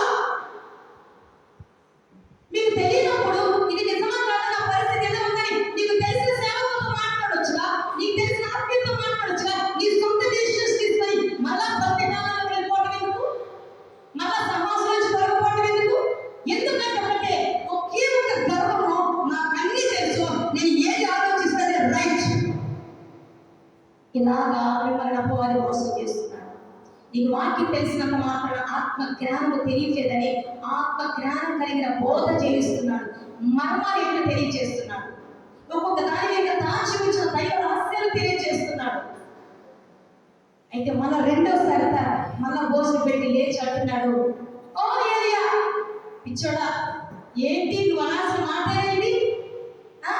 లే, శక్తికి మించిన ప్రయాణం నీ కొరకు సిద్ధంగా ఉంది, శక్తికి మించిన ప్రయాణం నీ కొరకు సిద్ధంగా ఉంది అని ఆ శక్తి ఎంత కావాలో భూమి మీద ఉన్న ఆహారం పెట్టలేదు. అతనికి శక్తి రావాలి, అతని అలసట పోవడానికి, అతని బలహీనత పోవడానికి, అతనిలో మరణపై పోవడానికి, అతనిలో కలవడానికి పోవడానికి, అతనికి వచ్చే అపవాది ఆలోచన తొలగిపోవడానికి భూసంబంధమైన భోజనం పెట్టలేదు. పరలోకం నుంచి తీసుకుని వచ్చిన నిప్పుల మీద కాల్చబడిన అప్పమును నీకు ఇచ్చారు. దానికి సాదృశ్యం ఏంటి? రొట్టె, ద్రాక్షారసము. దానికి సాదృశ్యం ఏంటి? ఆత్మ సంబంధమైన భోజనము. దానికి సాదృశ్యం ఏంటి? శక్తివంతమైన, మతయుక్తమైన, జ్ఞానయుక్తమైన వాక్యము, ఆత్మతో భరించబడే వాక్యము.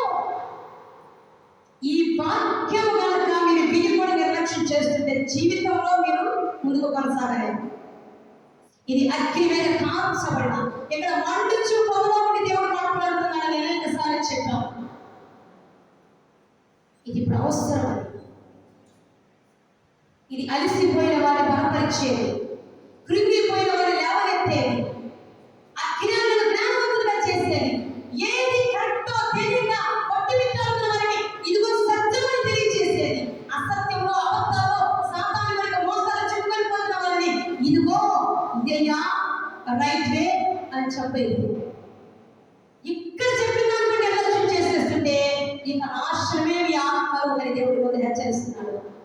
ఒక్కసారి ఆత్మ సంబంధమైన భోజనము, దైవ సంబంధమైన భోజనం పెట్టిన తర్వాత అతను దేవుడు అతని కొరకు అతని శక్తికి మించిన ప్రయాణం పెట్టిన ఆ భోజన బలము చేత, దేవుడితో పెట్టినటువంటి ఆ భోజనము చేత 40 పగళ్ళు 40 రాత్రులు ప్రయాణం చేసి వెళ్ళి మరలా హోరేబు దేవుని పర్వతానికి చేరుకున్నాడట. ఆ తదుపరి దేవుని చిత్తము అతని వరకు ఎంతవరకు నెరవేర్చబడాల్సిందో అంత నెరవేర్చబడటానికి ఎక్కడ వెనక్కి తిరగక ఆత్మ ఏ వైపులకు నడిపిస్తే ఆ వైపుకే ముందుకే కొనసాగి పైకి కొనిపోయాడు.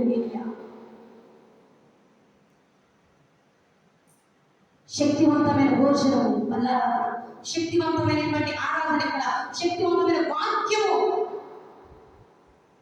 యేసయ్య అలసిపోతున్నాడు, శ్రమలు వస్తున్నాయి, కానీ వాటిని నిర్లక్ష్య పెట్టి ఇప్పుడు నేను నిలబడితే, ఇప్పుడు వెనక్కి అనుకోతే, ఇప్పుడు ఆగిపోతే ఆ బహుమానం నాది. నా ముందు ఆల్రెడీ దేవుని కొరకు వస్తున్నాయి తెలుసు కదా, నాకు కావాలని ఇవి నాకు దేవుని చిత్తానుసారంగా అనుమతించబడ్డాయి కదా, నేను అయినా ముందుకే వెళ్తా, అయినా శ్రమలను సహిస్తా, అయినా ముందుకే కొనసాగుతా, అయినా తండ్రి చిత్తం నెరవేరుస్తాను. యేసయ్యకి విశ్వాసం. ఒకవేళ డౌట్స్ వచ్చినా ఏలియా ఎవరి సందేశం చక్క దేవుని దగ్గరికి వెళ్ళాడు,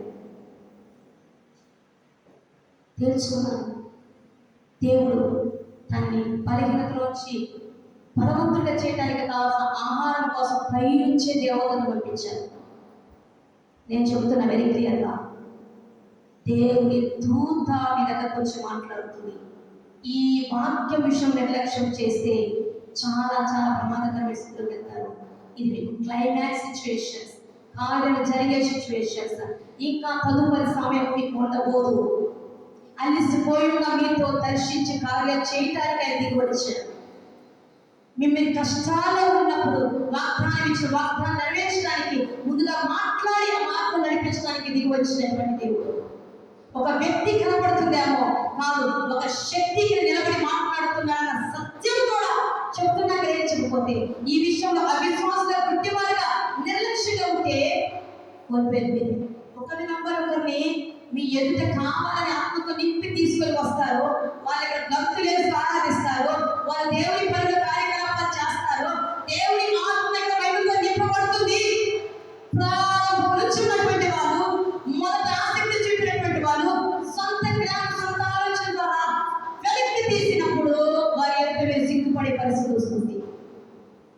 ఎంత తెలిసిందా, ఎంత అనుభవం కాదు, ఎంతగా ముందుకి కొనసాగుతున్నాం, ఎంతగా దేవుని కాలంలో సమయాలను గుర్తుపడుతున్నాం, ఎంతగా దేవుని వాక్యం గుర్తుపడుతున్నాం, ఎంతగా ఆత్మ సంబంధమైన సత్యాలు గ్రహిస్తున్నాం, ఎంతగా దేవుడితో సహవాసంలోకి వెళ్తున్నాము. చాలా జాగ్రత్తగా గుర్తించుకోవాలని దేవుడి రోజున పరలోకపు శక్తివంతమైన భోజనం మీకు రోజులు పెడుతున్నాడు. లేవాలి రోజున ఎక్కడ ఆగిపోయారు, ఎక్కడికి వెనక్కి వెళ్ళిపోయారో, ఎక్కడ అపవాదిని మోసం చేయడం ద్వారా మిమ్మల్ని మీరు వెనక్కి వెళ్ళిపోవడానికి అప్పగించుకున్నారు, మరలా వెళ్ళిపోయిన అపరాధాలను మీరే పిలిచే పరిస్థితిలోకి మీరు ఎలా వచ్చేసారో ఈ రోజున సరి చేసుకోండి. హెచ్చరిక ద్వారా ప్రభా మమ్మల్ని క్షమించండి ప్రభా, మేము బలహీనము ప్రభా, మేము యోగ్యులు కాదు, ఏరియా చేసిన ప్రార్థన మరి మీరు చేయాలి.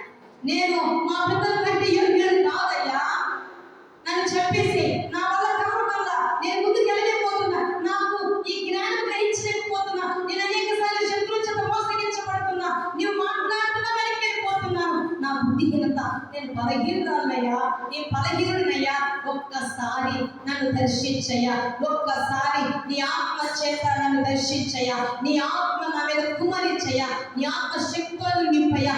వెనక్కి తిరగకుండా అడ్డులను తెంచి వేసుకొని ఏ అడ్డు వచ్చినా నేను నీ కార్యక్రమాల ముందుకి దూసుకొని వెళ్ళేటట్టుగా, గురియకు పరిగెత్తేటట్టుగా నన్ను నీ ఆత్మశక్తితో నింపవా అని రోజు ప్రార్థనలోకి వెళ్దాం. ప్రార్థనలోకి వెళ్దామా? మోకరు వెళ్ళండి, మోకరు వెళ్ళాల్సిన వాళ్ళు సరి చేసుకుందామా?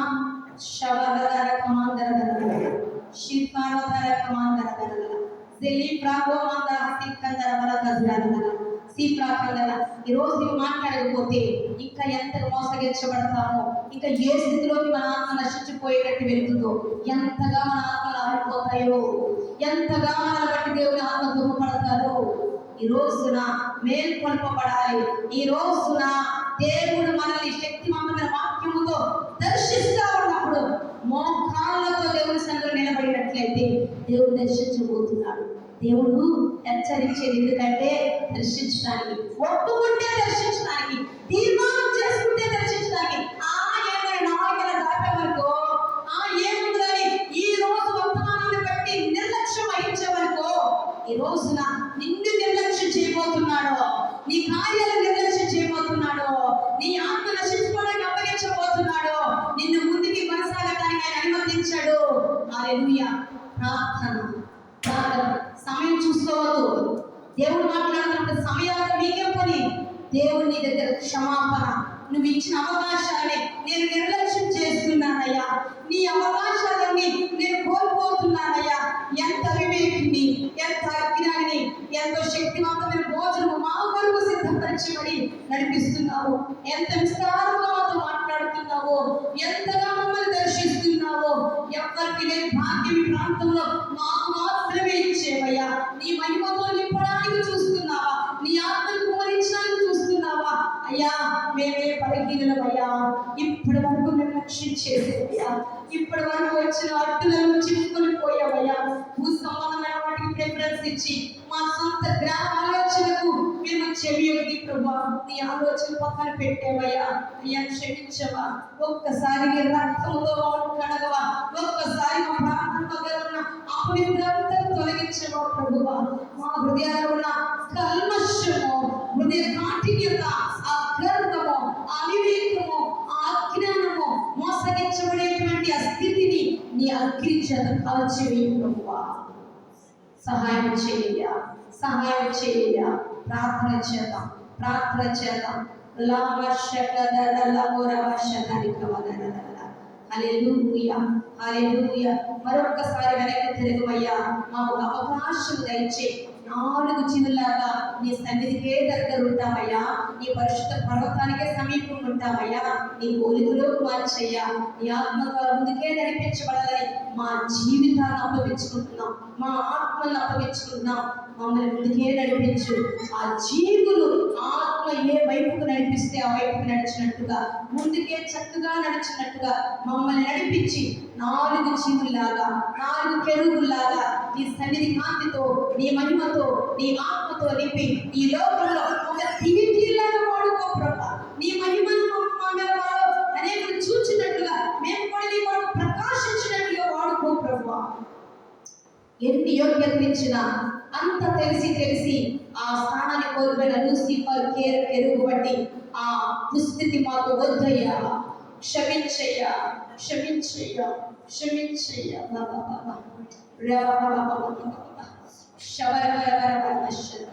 గుడారంలో ఉంటున్నారు, సన్నిధికి దగ్గర ఉంటున్నారు. ఆ ఆలోచన వలన, ఆయన ఆత్మను నిర్లక్ష్యం పెట్టే ఆలోచన వలన ఆయన వివేద ఆత్మను కుమ్మరించాలనుకుంటున్నా మీ అవివేకము, అజ్ఞానము, ఆ నిర్లక్ష్యాన్ని బట్టి ఎవరు ఆసక్తి ఉంటారో వాళ్ళు బయట ఉన్న వాళ్ళనే దర్శిస్తున్నాడు కానీ మమ్మల్ని దర్శించలేకపోవటానికి కారణం ఈ రోజున చెప్పి ఉన్నాడు. అప్పగించుకోండి, అప్పగించుకోండి. కాలంలో అల్పములైన సమయంలో తృణీకరించిన వాడెవడు. ఇది అల్పమైనది కాదు, ఇది దేవుని సన్నిధి, ఇది పరిశుద్ధ స్థలము. ఇక్కడ దేవుడు దేవుడు అగ్ని వలె మండుచున్నటువంటి స్థలం ఇది. దేవుని దూతలు సంచరిస్తున్న స్థలం ఇది. దేవుని 7 నేత్రములు ఇక్కడ సంచరిస్తున్నాయి. 7 నేత్రములు మన స్థితిగతులు చూస్తూ ఉన్నాయి. 7 ఆత్మల దేవుడు పరిశుద్ధాత్మ ఈ ప్రాంతంలో సంచరిస్తూ ఉన్నాడు. తన మహిమను ఇక్కడ ఉంచడానికి, మన ద్వారా తన మహిమను ప్రత్యక్షపరచడానికి. ఆయన ఆలోచనలకు నువ్వు అడ్డుగా వెళుతున్నావా? ఆయన ఆలోచన తెంచుకొని వెళుతున్నావా? ఆయన ఆలోచనలను నెగ్లెక్ట్ చేసి నీ సొంత ఆలోచనకు వెళుతున్నావా? ఒప్పుకోకే సహోదరి సహోదరుడా. దీన్ని అల్పమైనగా చూడొద్దు, పరిచయం అల్పమైనగా చూడొద్దు, సంఘాన్ని అల్పమైనగా చూడొద్దు, ఆయన బోధిస్తున్న వాక్యాన్ని అల్పమైనగా చూడొద్దు. హల్లెలూయా. ఇది నిప్పుల మీద కాల్చబడిన అప్పము వంటిది. ఇది శక్తివంతమైన భోజనము, వాక్యము, ఆత్మీయ ఆహారము, జీవాహారము. నిన్ను అలసటలో నుంచి, బలహీనతలోంచి, మోసంలో నుంచి లేవనెత్తి నీ శక్తికి మించిన కార్యాలు చేయించేటువంటి శక్తికి కలిగినటువంటి భోజనము. శక్తికి మించిన ప్రయాణం దేవుడు నీ కొరకు సిద్ధపరిచాడు. శక్తికి మించిన ప్రయాణం నీ కొరకు దేవుడు సిద్ధపరిచాడు. గురి ఎందుకు పరిగెత్తాల్సి ఉంది. ముందుకు పరిగెత్తితేనే ఆ దేవుని ఆత్మ ద్వారా నడిపించబడితేనే, అపవిత్ర ఆత్మల ద్వారా కాదు, నీ స్వనీతి ద్వారా కాదు, నీ లౌకిక ఆత్మ ద్వారా కాదు, దురాత్మల సాధారణ ఆత్మ ద్వారా కాదు వెనక్కి వెళ్ళేది. దేవుని ఆత్మ ద్వారా నడిపించబడితేనే, ఆత్మ ద్వారా బోధించబడుతున్న వాక్యానికి లోబడితేనే, దేవుడు నీకు ఇచ్చిన స్థానాన్ని గుర్తించి దేవునికి నేను అప్పగించుకోగలిగితే, ఒప్పుకోగలిగితే, ఈరోజు పరిశుద్ధాత్మ దేవుడు ఒప్పుకుంటున్న వారిని, యథార్థంగా సంఘం వినిపిస్తున్న వారిని దర్శిస్తున్నాడు.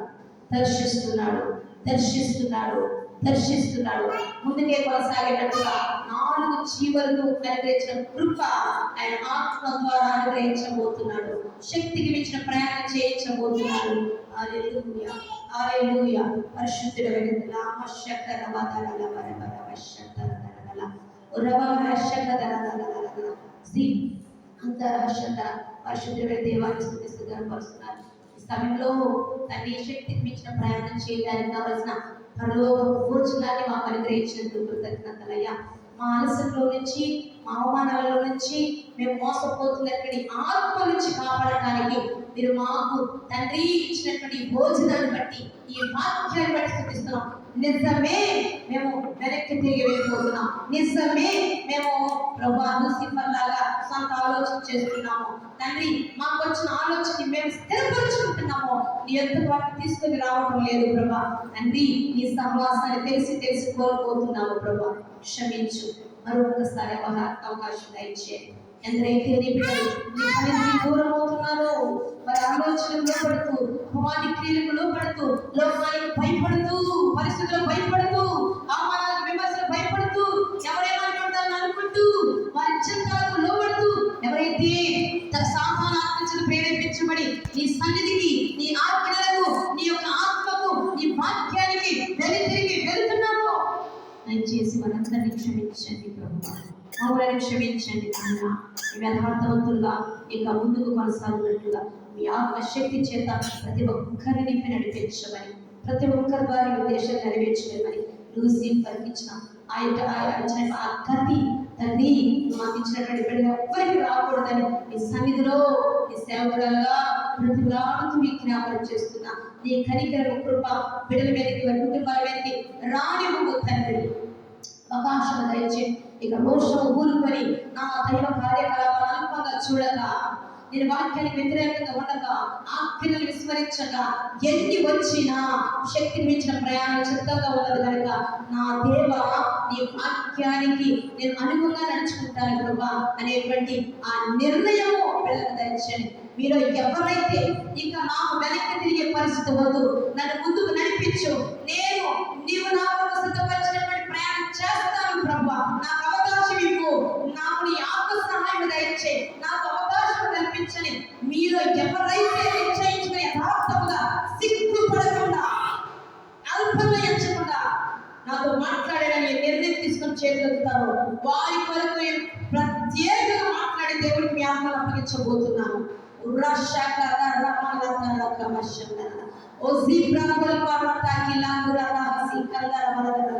దీనికి కూడా సిక్కే, దీనికి కూడా నిర్లక్ష్యమే, దేవుడిచ్చిన అవకాశాన్ని కూడా కోల్పోతామే.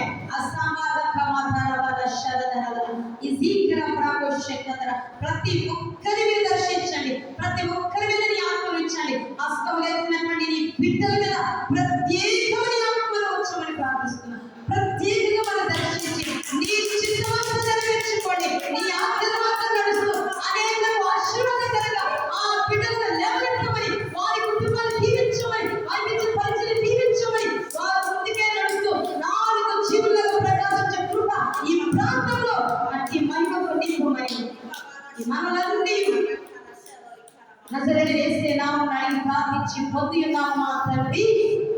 ఆమేన్ ఆమేన్.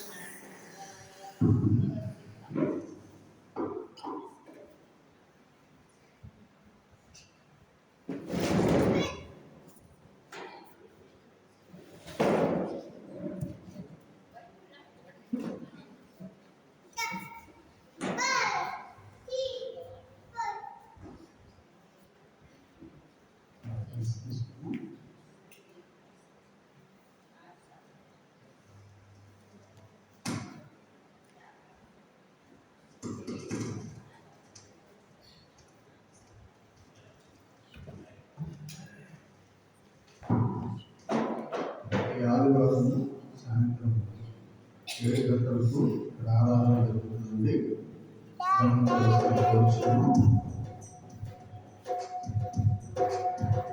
మొదటి ఆదివారం ప్రతి నెల మొదటి ఆదివారం కూడా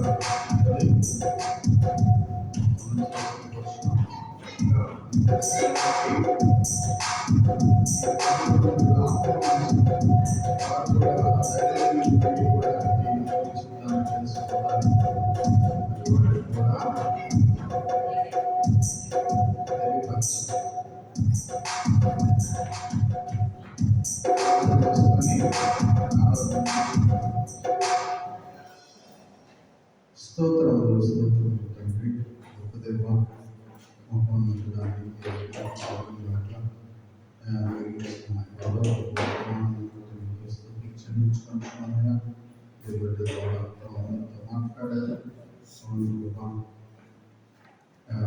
శక్తికి మించిన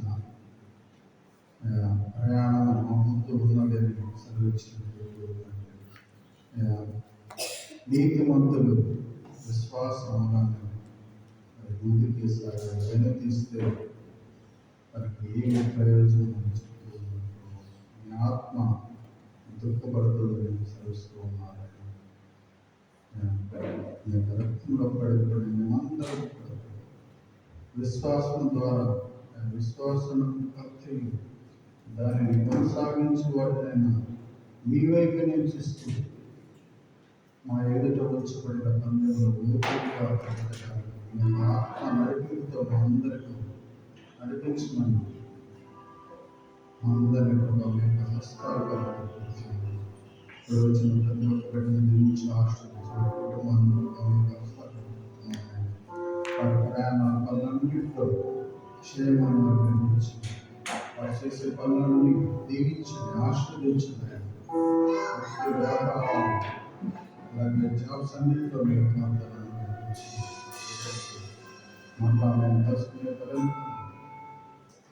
మీ కాపులు భద్రపరచండి. సమస్త ఘనతాలను మా రక్షకుడు తండ్రి